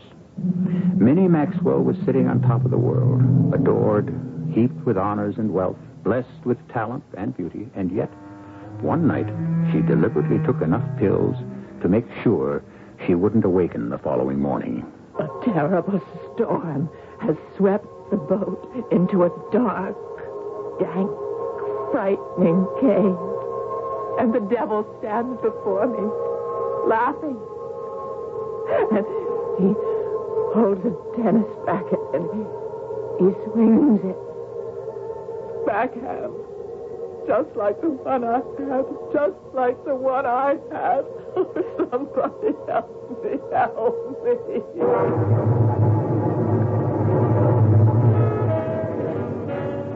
Miss Maxwell, you leaving? I believe so. Mr. Debois, Eugene Debois. Oh, yes, Eugene Chester Debois III. And why do you pretend to forget my name? Get me a drink and I'll tell you. Too smart for that. If I let you out of my sight, you'll slip away. Why don't we both slip away, get away from the sound of that alleged orchestra? Why, those are the most distinguished jazz musicians in the country. I'm not impressed. You know, Miss Maxwell, we could be good for each other. We're both supposed to be sitting on top of the world, yet we're both very unhappy. Speak for yourself. Oh? Are you happy? No. Not really. I see it in your eyes. What do you see in my eyes? What I see in my own. A feeling of having been cheated. Cheated? Of what? Oh, life, I guess. I don't think I was cheated. Well, then, why do you drink? Why? And why do I gamble? It's terrible with me. I'm compulsive. Let's save each other. You're crazy. Sure, I'm crazy. But we crazy people, we're the hope of the world. Some hope. Help me. I'm alone. All alone. And now it's dark. It's dark again. And if no one will help me, I'll die. I'll go into the dark. Die. Oh, help me, please. Somebody help me. Eugene. Are you, alone? Yes, Pop's at a dinner. Wait a minute. He's at your dinner. He's at your bachelor dinner. That's right. Why aren't you there, Eugene? It's all right. No one will miss me. Minnie, I need $50,000. Oh. Now, let me explain. You think I'm a millionaire. Aren't you? Well, quite a few times over. Then what's your problem? Well, the money's all tied up. I can't get at it. What are you trying to say to me? Well, I told you, I have a weakness. Gambling. Eugene, I thought we agreed. Yes, we did. But it's like a disease. You try to kill it with antibiotics, but sometimes a little bit still stays in your system. I borrowed some money from people who can become very dangerous if you don't pay them back on time. Yes? I took some negotiable bonds from the office. Oh, Eugene. Bonds that are entrusted to me. I cashed them, and there's going to be an audit the day after tomorrow. I have to cover them. But surely... No.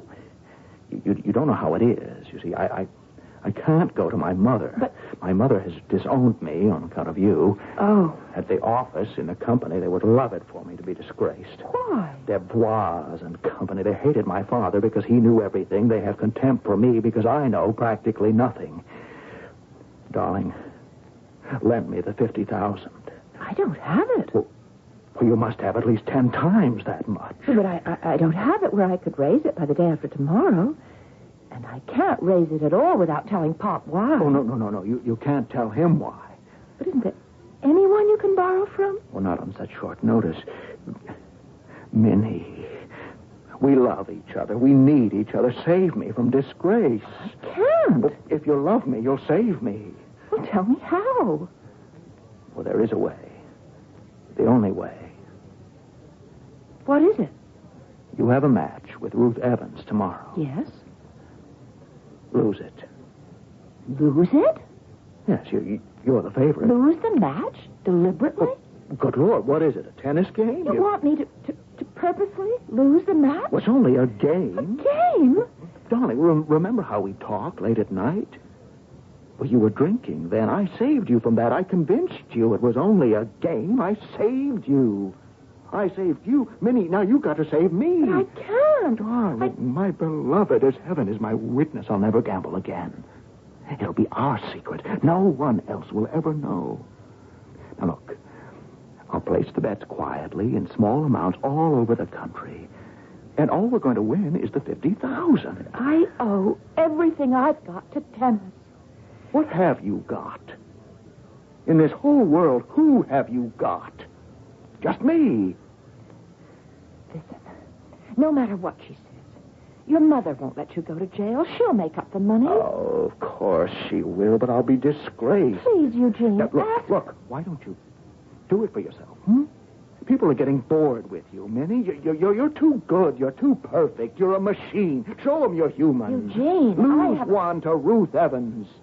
You took the championship away from her. She hasn't beaten you since. Lose one to her, then beat her as often as you like. How can I lose to Ruthie Evans? Well, couldn't you have a little trouble on the court? We never have trouble on the court. Well, can't you be just a little bit off on your backhand? Well, it's my best shot. Yes. And when it's off, there's no way you can win.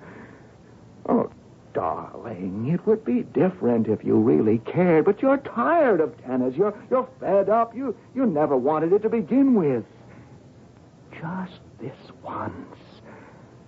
Have a little bit of trouble with your backhand.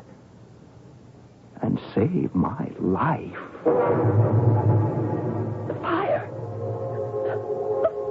Fire in my body doesn't go out. The devil looks at me with fire darting from his eyes. And the fire reaches and touches my arm. My right arm. I try to draw it back. And now he laughs at me. He laughs as he shouts. Give me your backhand. Give me your backhand. Miss Maxwell, what happened out there? What happened to your backhand, Minnie, Miss how in the world did Ruthie Evans ever beat you? Look, she's tired. Give her a break. There'll be a statement in due time. Now, just leave her get some rest. Oh, murderers will kill you for a story. Baby, what happened out there? I don't know. You didn't return a backhand shot all match. I know. And when she got wise to it, that's all she fed you. I know. Well, what happened?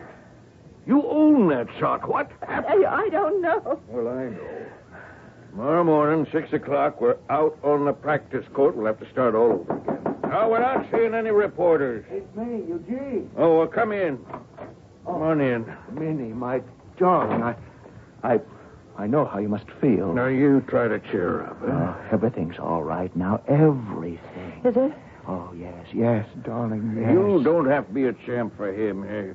She wins it back next time out. I'll never win another match as long as I live. Darling. Oh, it's okay. She's just had a bad I have day. no backhand. I don't have a backhand anymore. My arm, when I bring it across my body. Look, Daddy. My arm feels dead. Oh, you need a massage. Oh, it'll be all right, darling. No, it won't be all right. It'll never be all right. It'll be better than ever. Oh, shut up. Honey, that's no way to talk. Darling, you'll be fine. I told you to shut up. Darling, I realize it's a very emotional moment. Maybe I'd better... Yes, you better go, and I never want to see you again. The fire. I can't stand it. I'm lying in a little boat, which used to be a little bed. I'm burning up. The boat is sailing slowly through a dark cave filled with water. I must put out the fire. I must jump from the boat into the water, but it doesn't help because the water has become a river of fire. Oh, please put out this turning fire inside me. Please.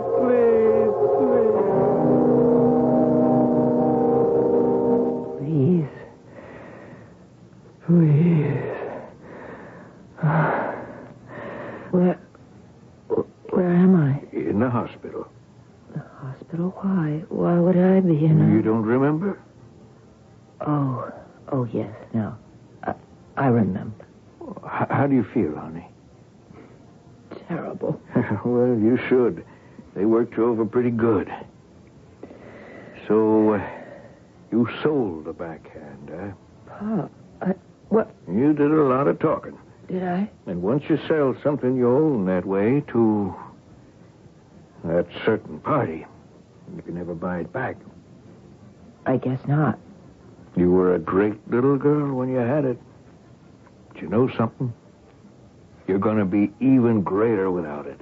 Oh, Pop, do you mean that? I'm sorry, honey. It was my fault. Your mother was right. I did it for myself. But I love you, Minnie. I'm still your little girl, Daddy. I don't think that can work out anymore. Why not? Well, Bob Clone was with me all this time, and he heard everything you said. Clone? He'll broadcast it. You know him. Well, there's one way to shut him up, I guess. You'll have to marry him.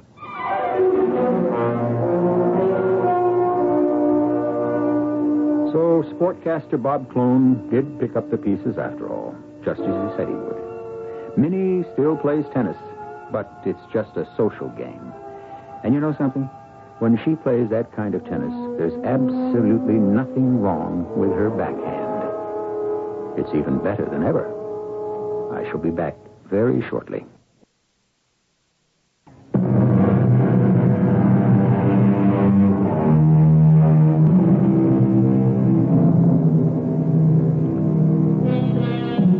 Not many of us would sell our souls to the devil. The soul is very important, very mysterious, and vital, not just to this life, but to eternity. However, we do seek to sell lesser pieces of ourselves. We sell a certain skill or an idea. It's the old theory about just a little bit of larceny. The fact is, the penalty is just as great. So, if you're going to do it, go all the way. Our cast included Miriam Seldes, Russell Horton, and Bill Griffiths. The entire production was under the direction of Hyman Brown. And now, a preview of our next tale. I left Lizzie on the old logging road. We can make her get away that way. Splendid. Give me a moment only, and I shall join you. Now, it ain't gonna pay to hang around. I have no intention of leaving this beautiful brood to federal agents who deny a man the right to make a, if not totally honest, at least an honorable living. Do you have to talk so much? A point well taken, Newby. No further talk, only action. Here, you carry the drum, and we'll unroll it as we go. Well, what's the wire for? It isn't a wire, it's a fuse. Keep unrolling. Well, I don't understand. Ours not to reason why, ours but to do or die. Or at least do. Here we are at the car, and I see the fuse is completely unrolled. You have a match, Newby? Why, sure, Reb. Here you are. I thank you kindly. You gonna blow up the steel? The fortunes of war. Radio Mystery Theater was sponsored in part by Contact, the 12-hour cold capsule, and Buick Motor Division. This is E.G. Marshall inviting you to return to our Mystery Theater for another adventure in the macabre. Until next time, pleasant dreams.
I'm E.G. Marshall.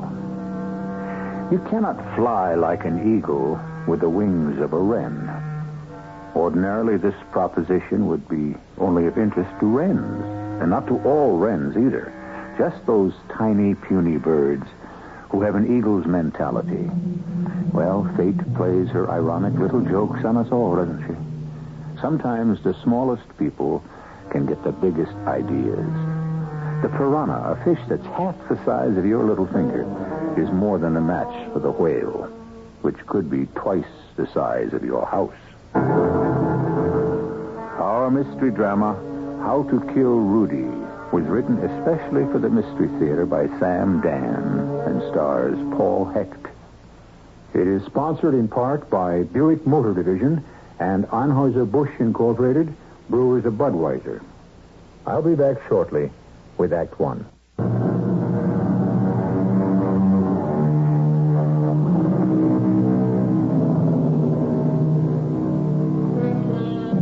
The nutritionist will say, you are what you eat.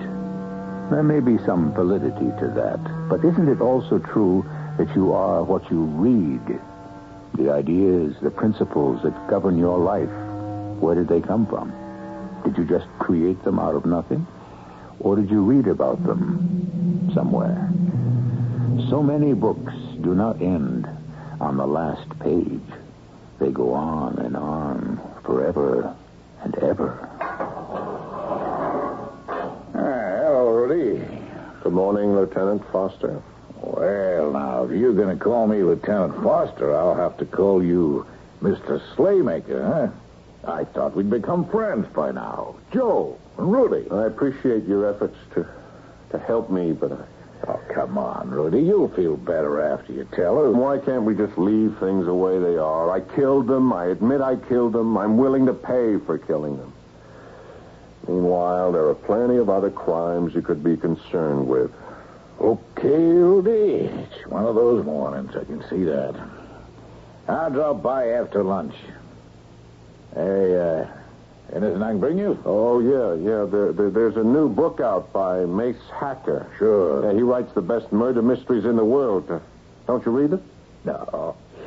Tell you the truth, after a hard day's homicide, my taste runs to Stendhal and de Maupassant. Yeah, well, that's too bad. Mace Hacker is truly a giant of literature. This is the last book. It's been published posthumously. I'll pick up the book for you, Rudy. I could also bring you some of the critical essays of Anatole France. No, thank you. I prefer Mace Hacker. I saw that, Lieutenant. I saw that patronizing smile. You are a literary snob. Just let me tell you something, Lieutenant. If you'd read Mace Hacker, you'd see, you'd know beyond all shadow of a doubt why I killed him. You'd realize what destiny is. Destiny. This is the story I'll never tell you or anyone else. My story, my very own story, as written by destiny in the form of Mace Hacker. Well, To begin with, life was pleasant. Some would have found it placid. But not I. I had Ramona, the loveliest woman in the world, for my wife. Oh, dear, I had no idea it was so late. Oh, it's all right. No, it's not all right. A wife should make her husband's breakfast before he leaves for work. Oh, all I ever want is coffee. That's easy enough. No, you want more than coffee, and my job is... Dear Star, I'll miss my bus. Oh, Rudy, darling, you're so kind, so patient, so understanding. I can see you're sleepy. You just go back to bed, huh? Oh, darling, you're so good to me. I love you, Ramona. And I love you. Where would I be without you? Must have missed the bus. Jack Jessup glowers at me if I come in late. He glowers? Why, that mean old thing. Yeah, although recently he's taken to coming in late himself. Is that so? Yeah. Some days he doesn't get in till 10:30, 11 o'clock. Something ought to be done about that. What? He's the boss, darling. And besides, the less I see of him, the more work I can get done. Oh, you're just too nice for your own good. Well, can't finish my coffee. Have to run. That's how it was at home with my wonderful Ramona. Of course, at the office, things were... Well, I didn't have an easy time of it. Because Jack Jessup was not an easy man to work for. Rudy, why didn't we bid on this North Side project?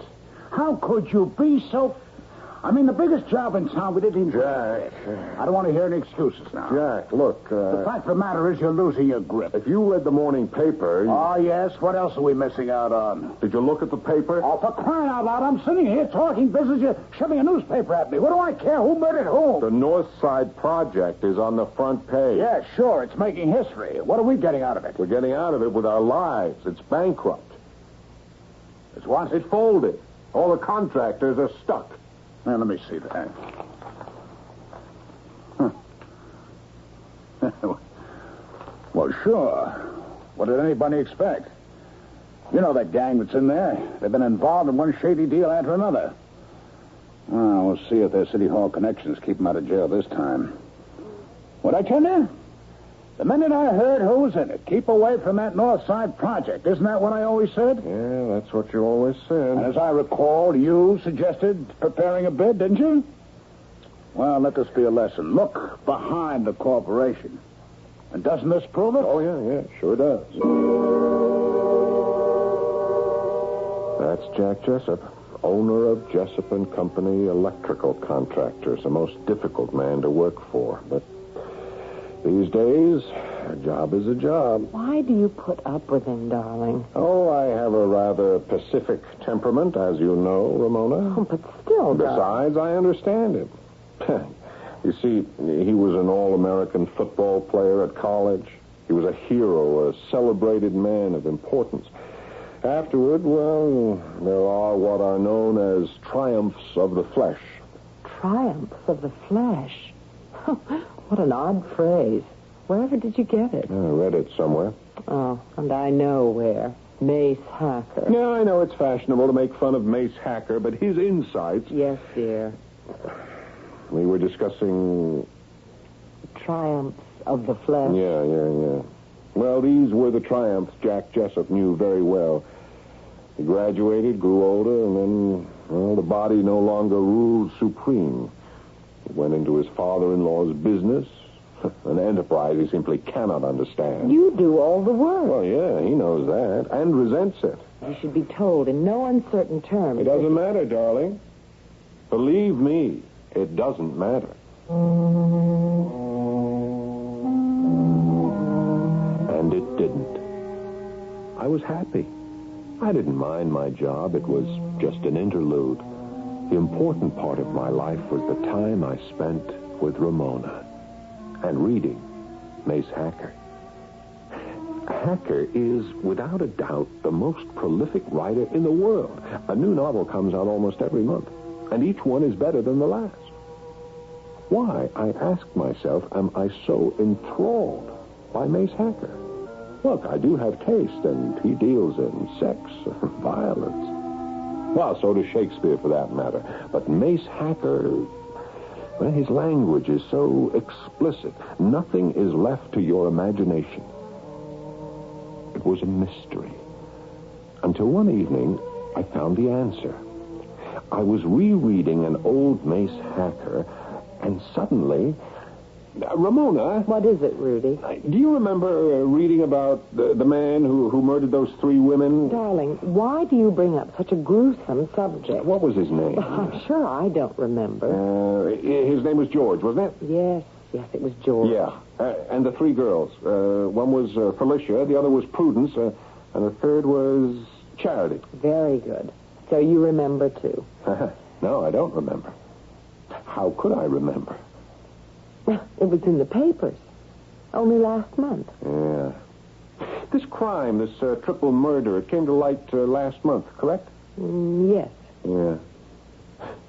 This is an old Mace Hacker novel, published 7 years ago. The murders are described here minutely. Well, a story of a man who murders 3 women, what's so special about that? It tells exactly how he murdered the women, why he murdered them, and their names. There must be an explanation. Ramona, darling, he predicted these murders some 7 years ago. It's uncanny. I'll say it again. There must be an explanation.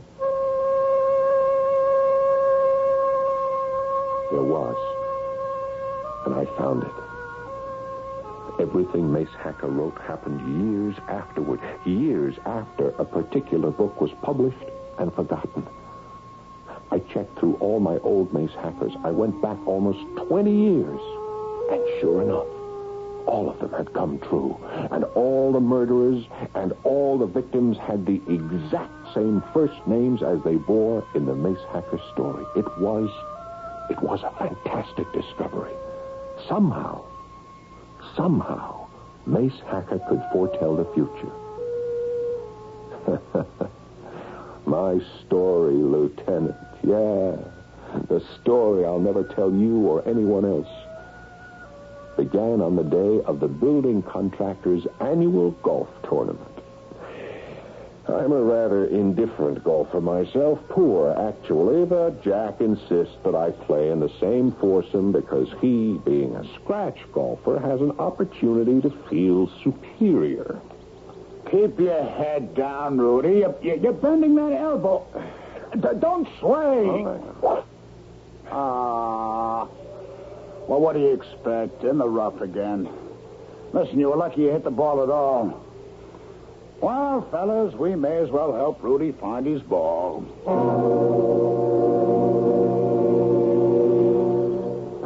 Do you see any signs of it, Mr. Slaymaker? Well, I don't believe so, Mr. Tallow. I don't think we'll ever find that ball. I'll put a new one in play. I'm just slowing up the game. Oh, I'm in no hurry. It's such a lovely day, I'd rather sit under a tree, like this one here, and just read. Yeah, so would I. As a matter of fact, I wish I could sneak back to the locker room and get my favorite book. Oh, what's that? The latest Mace Hacker mystery. Triumphs of the Flesh. Hey, that's fantastic. Why, are you a Mace Hacker fan? Oh, from way back. I've read all 140 Mace Hacker mysteries. 141? No, I think you're mistaken, Mr. Tallow. Oh, no, I'm sure I'm quite right. If you read your jacket on the latest Mace Hacker book, it says the 140th greatest... Oh, I know it says that, but it happens to be wrong. You see, this particular publisher has brought out 140. Yeah, but that's his only publisher. No. The very first Mace Hacker was called... Yeah, I know what it was called. Death is a Lonely Woman. I'm sorry, but that's not so. Mr. Tallow, I don't like to boast, but I can name all 140 of Mace Hacker's books. Oh, I'm sure you can, my boy. But there is one other book. His very first. It was with another publisher long since defunct. I've never heard of it. Few people have. A fantastic book. Oh, yeah? What was it called? The name of it is Rudy, Jack, and Ramona.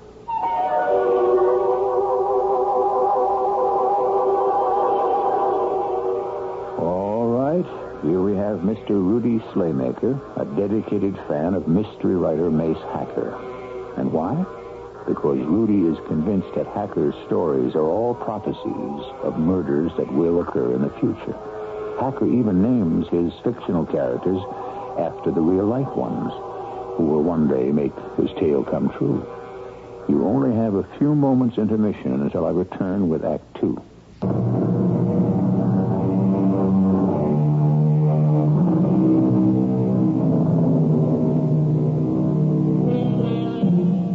Rudy Slaymaker is 40 years old. Quiet, shy, even retiring.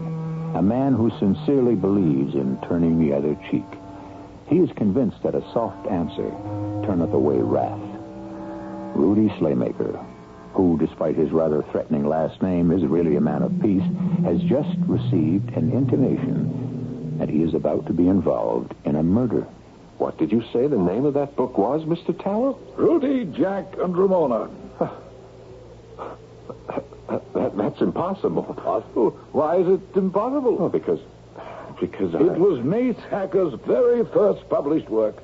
A rather small-time publisher who went out of business shortly afterward.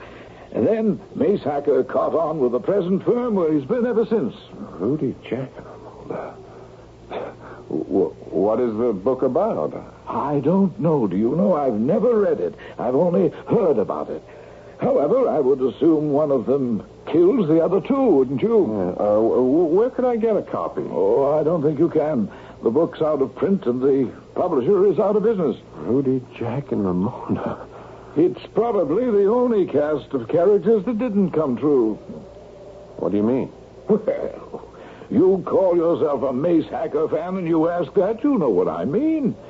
After he writes the book, somewhere, that story really comes true. Same names, everything. Well, do you remember any murder cases involving three people named Rudy, Jack, and Ramona? Rudy, Jack, and Ramona. I'm Rudy. My boss is Jack. My wife is Ramona. I felt a cold chill down my spine. I didn't know what to do. One of us was a killer. But which one? I must find that book. I must. I haunted all the second-hand bookshops. I rode away to the companies that specialize in finding rare books. And then, one day, after considerable trouble and quite a bit of expense... Darling, there's a package for you. Oh, what's in it? Oh, I didn't open it. I think it's a book. A book? The return address reads, Bookfinders Incorporated. Oh, yeah. Let me see that. I grabbed the package, ran into my den, closed the door behind me, and tore away the wrapping paper. And there it was. The book. A book that was almost 25 years old. Rudy, Jack, and Ramona. A murder mystery by Mace Hacker. The very first Mace Hacker ever written. I sat down, turned to the first page, and began to read. Rudy was boiling water for his coffee when Ramona walked into the kitchen. Oh, dear, I had no idea it was so late. It's all right. No, it's not all right. A wife should make her husband's breakfast. All I ever want is coffee. No, you want more than coffee. And it's my job to... Dearest, I'll miss my bus. My blood froze. I looked at the printed page. That was the dialogue. Those were the actual words that passed between Ramona and me on any given morning. And here, Mace Hacker had written it all down 25 years ago. Why, that would have been 12 years before Ramona and I were even married. I closed the book. I was afraid to go on. What would be on the next page? I didn't want to find out. I didn't want to know. But that was a resolve I could never keep. Never. And so I turned the page. The dialogue was still familiar. Mustn't miss the bus. Jack glowers at me if I come in late. He glowers? Why, that mean old thing. Although recently he's taken to coming in late himself. Oh, you're just too nice for your own good, darling. Can't even finish my coffee. Have to run. There the page came to an end. What would I find on the next page? I took a deep breath and turned. Ramona watched him hurry down the street to the corner bus stop. He and the bus arrived simultaneously. He stepped on board and was gone. She smiled.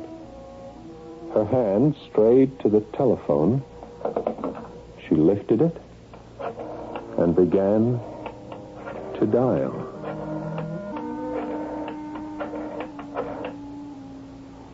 Hello? Hello, Jack, darling. He's gone. Yes, he just got on his bus. Oh, yes. Get here as fast as you can. You know I do, darling.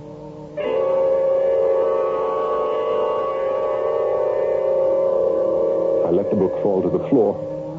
I couldn't believe my eyes. I could not accept what I had just seen in black and white. Ramona. My Ramona. It couldn't be true. It couldn't. I picked up the book again. I had to read that scene between the two of them, the scene I knew would have to begin on the next page. She knew it would take him no more than 10 minutes to arrive at the apartment. She sat calmly, quietly, controlling her excitement. Finally, the doorbell rang. She raced across the room. Threw the door open. I wish we could go away, Ramona, darling. I want that more than anything in the whole world. Yes, I know. So do I, but how would we live?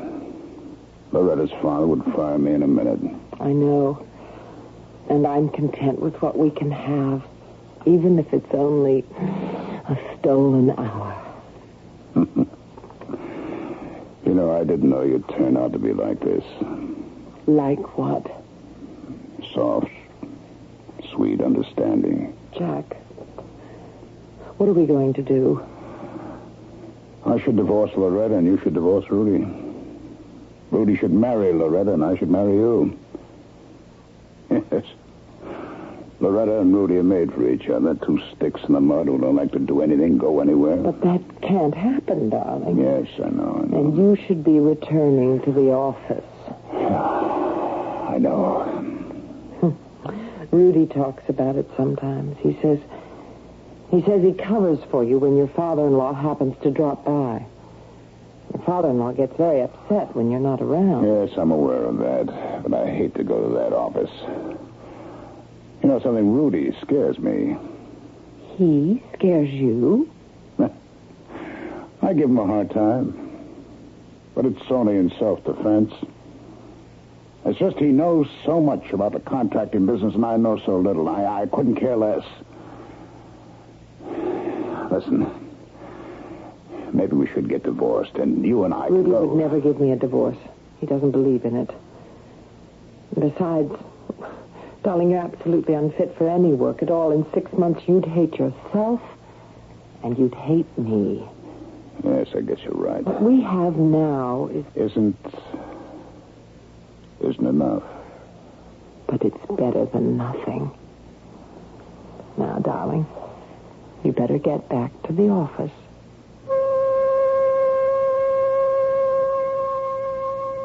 Those were the next 3 pages of dialogue. Is that the way things had been going when I was out of the house? I refused to believe it. I hid the book in my desk, and I went into the dining room. Ramona had just started serving our dinner. I made you those Brussels sprouts you like so much, darling.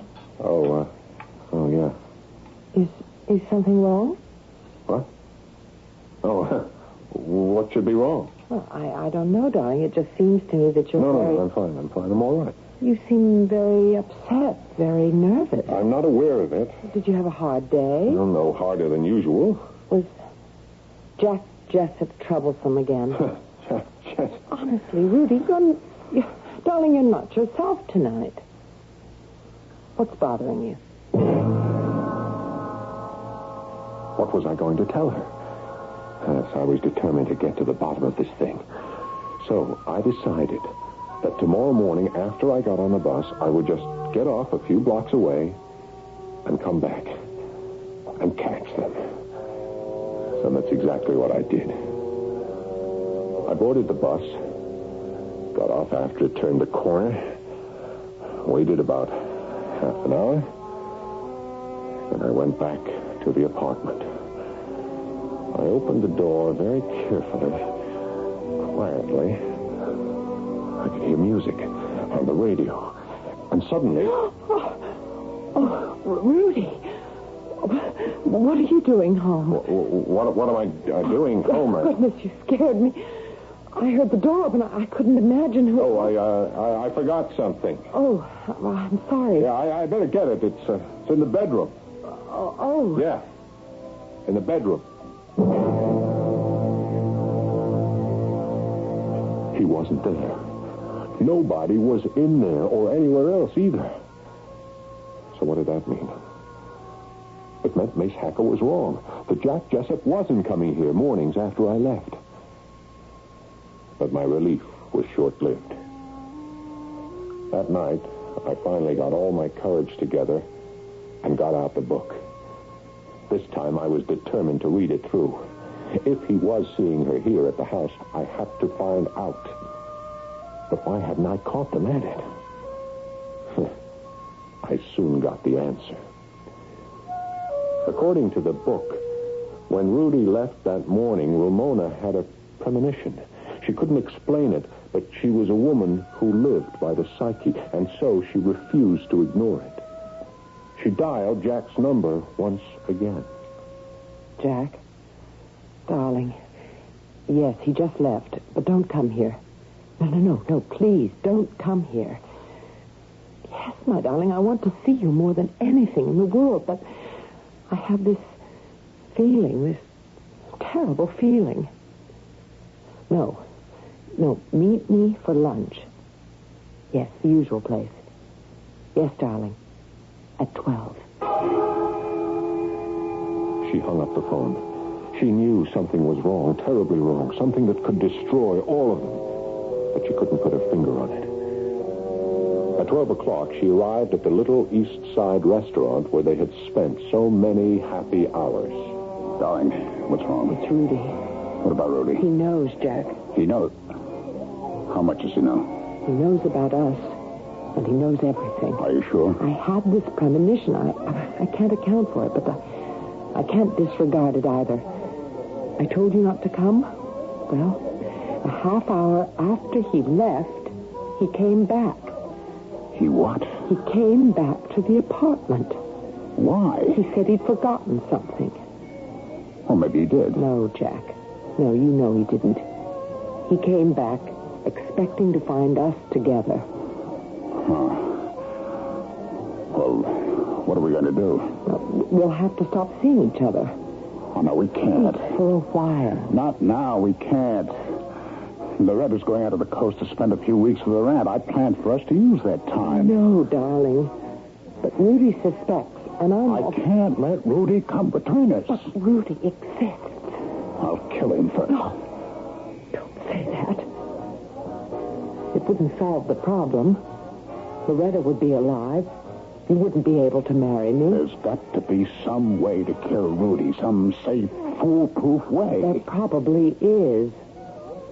But the problem is to find it. Just like that. Just as cold-blooded as that.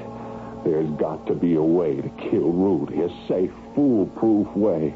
That's how Mace Hacker has them talking in his book. And here I am, reading all this in a 25-year-old detective novel as if it's all happening to some fictional character. But it's going to happen to me. I'm Rudy. And Ramona is Ramona, my wife. And Jack is Jack Jessup, my boss.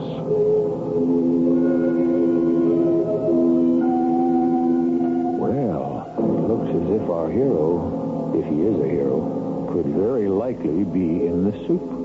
However, Rudy has an advantage. Rudy knows something that evidently Jack and Ramona are unaware of.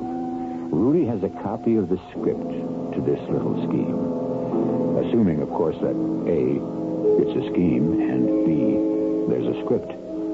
I'll be back in just a few moments with Act 3. The 1970s.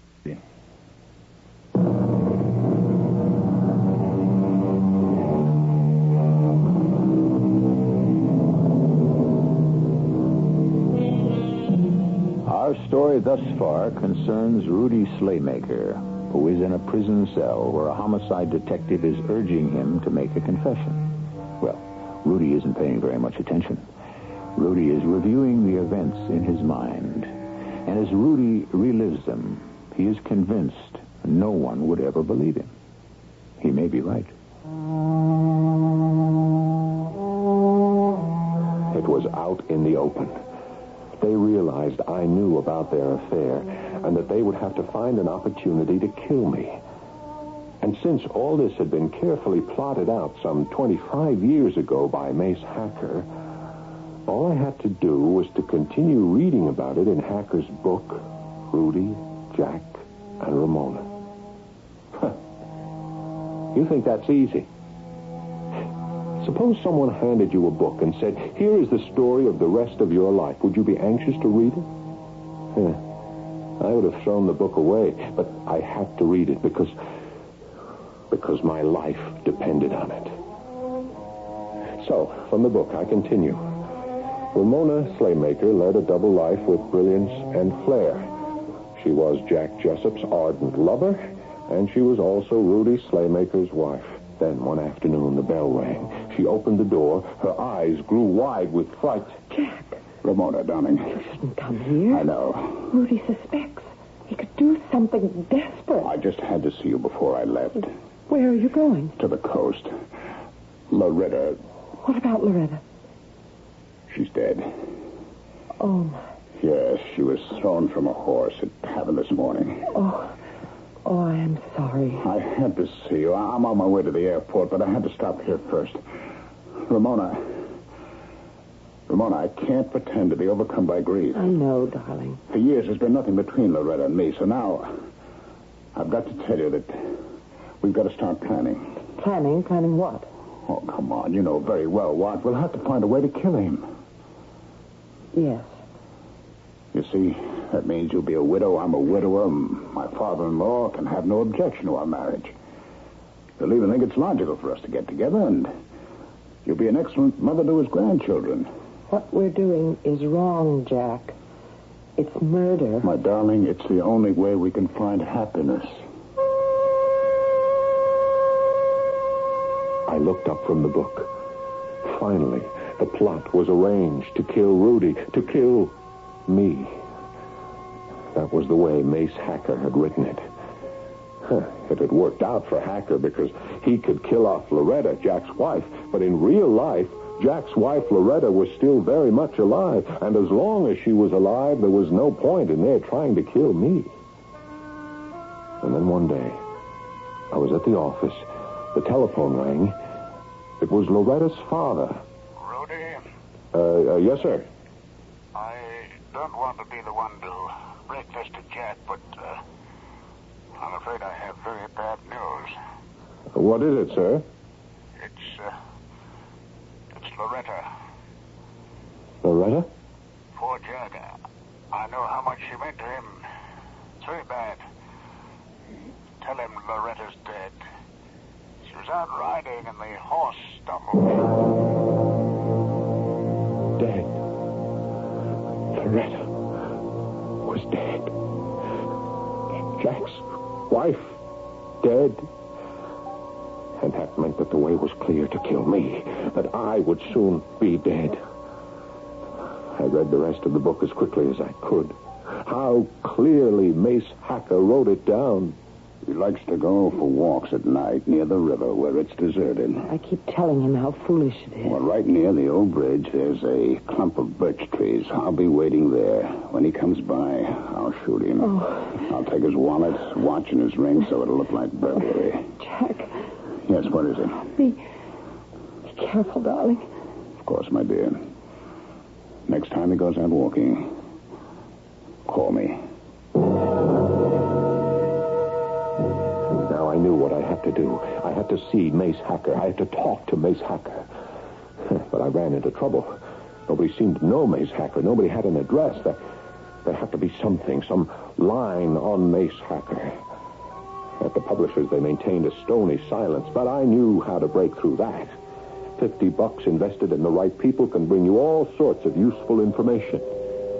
And so, in a few days, I found myself in a modest apartment building, and a small, neat plate on the door read, M. Hacker. I rang the bell, and an incredibly old lady answered the door. Yes? I am looking for Mace Hacker. Go away. Please, it's a matter of life and death. That means nothing to me. Please, you must let me see Mace Hacker. You can't turn me down. Oh, very well. Come in. Thank you. I can't tell you how grateful I am. Tell Mr. Hacker I won't take too much of his time. Mace Hacker has little enough to spare. Oh, I'll wait. For what? For Mace Hacker. I am Mace Hacker. You? Yes. But you... I'm a woman. Does that mean anything? But I... Speak quickly. I have no time to waste. All right, tell me, who is Mace Hacker? I am Mace Hacker. Oh, no, but who are you? I mean, do you have the gift of prophecy? I have a gift. I don't know what it is. You write stories about murder, and years later they come true. Do they? Oh, yes, even the people's names. Now, how do you account for it? How do you account for it? Look, I came here for answers, not questions. There are no answers. There are only questions. 25 years ago, you wrote a book called Rudy, Jack, and Ramona. Did I? It's about me. It's about me, my boss, and my wife. Is it? How did you know about us? How? I mean, even the words we speak to each other in private. How did you know? I'm very tired. I usually nap about this time. How did you know? I've never been so tired, so sleepy. Tell me first. Tell me. Goodbye, No. Rudy. No, don't go to sleep. Tell me what I must do. I've already told you. It's in the book. In the book. Follow the book. Mace Hacker closed her eyes and never opened them again. I went home, read the rest of the book, and I found the little .22 caliber pistol I kept in a desk drawer, made sure the clip was filled. I put the gun in my pocket, and I went into the living room where Ramona was sitting. Hello, darling. Lovely night. I think I'll go for a walk. At this hour? Well, there's a bright moon. Would you like to come? No, dear. I have a slight cold. Ah. Well, I won't be long. Don't walk too far, and please, dear, do be careful. Yes, I would be very careful. I headed for the clump of trees near the bridge. I'd get there before he would. She couldn't call before I left the house, and that was just the head start I needed. I arrived at the bridge. I hid behind the trees, and I waited. I waited until I heard the sound of footsteps. I waited till he came into view, till he was almost upon me. And then I fired. The little pistol barked like an angry dog in the night. He fell on his face in an ungainly sprawl. He was dead before he hit the ground.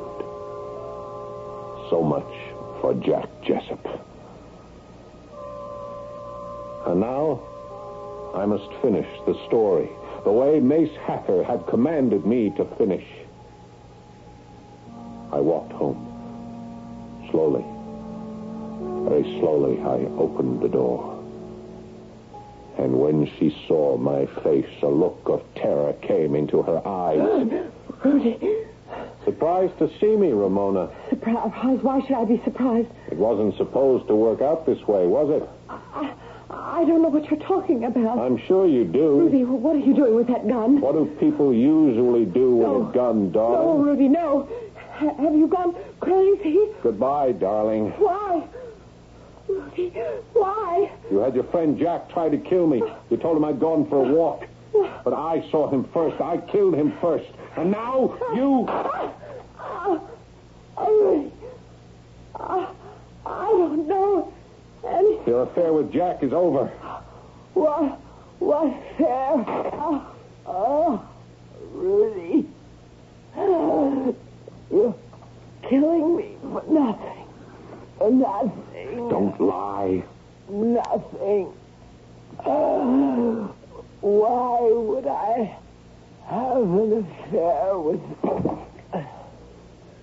You should not have died with a lie on your lips.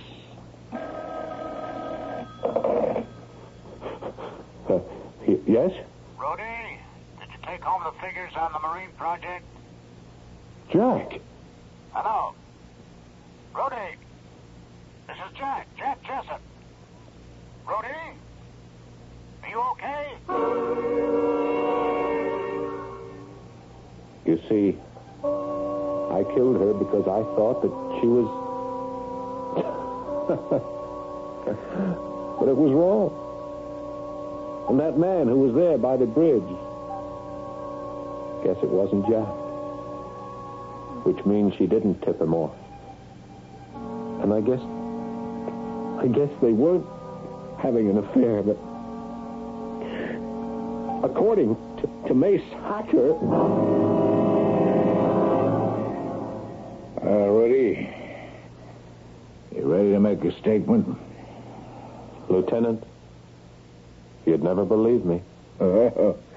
You'll be surprised some of the stories I hear. You never heard a story like this one.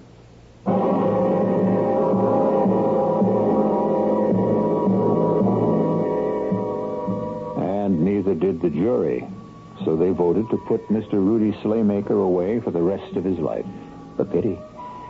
He certainly thought it was self-defense. For all we know, maybe it was. You just stay there, and I shall return in a few moments.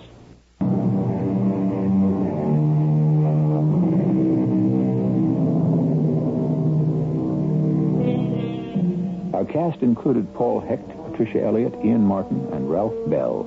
The entire production was under the direction of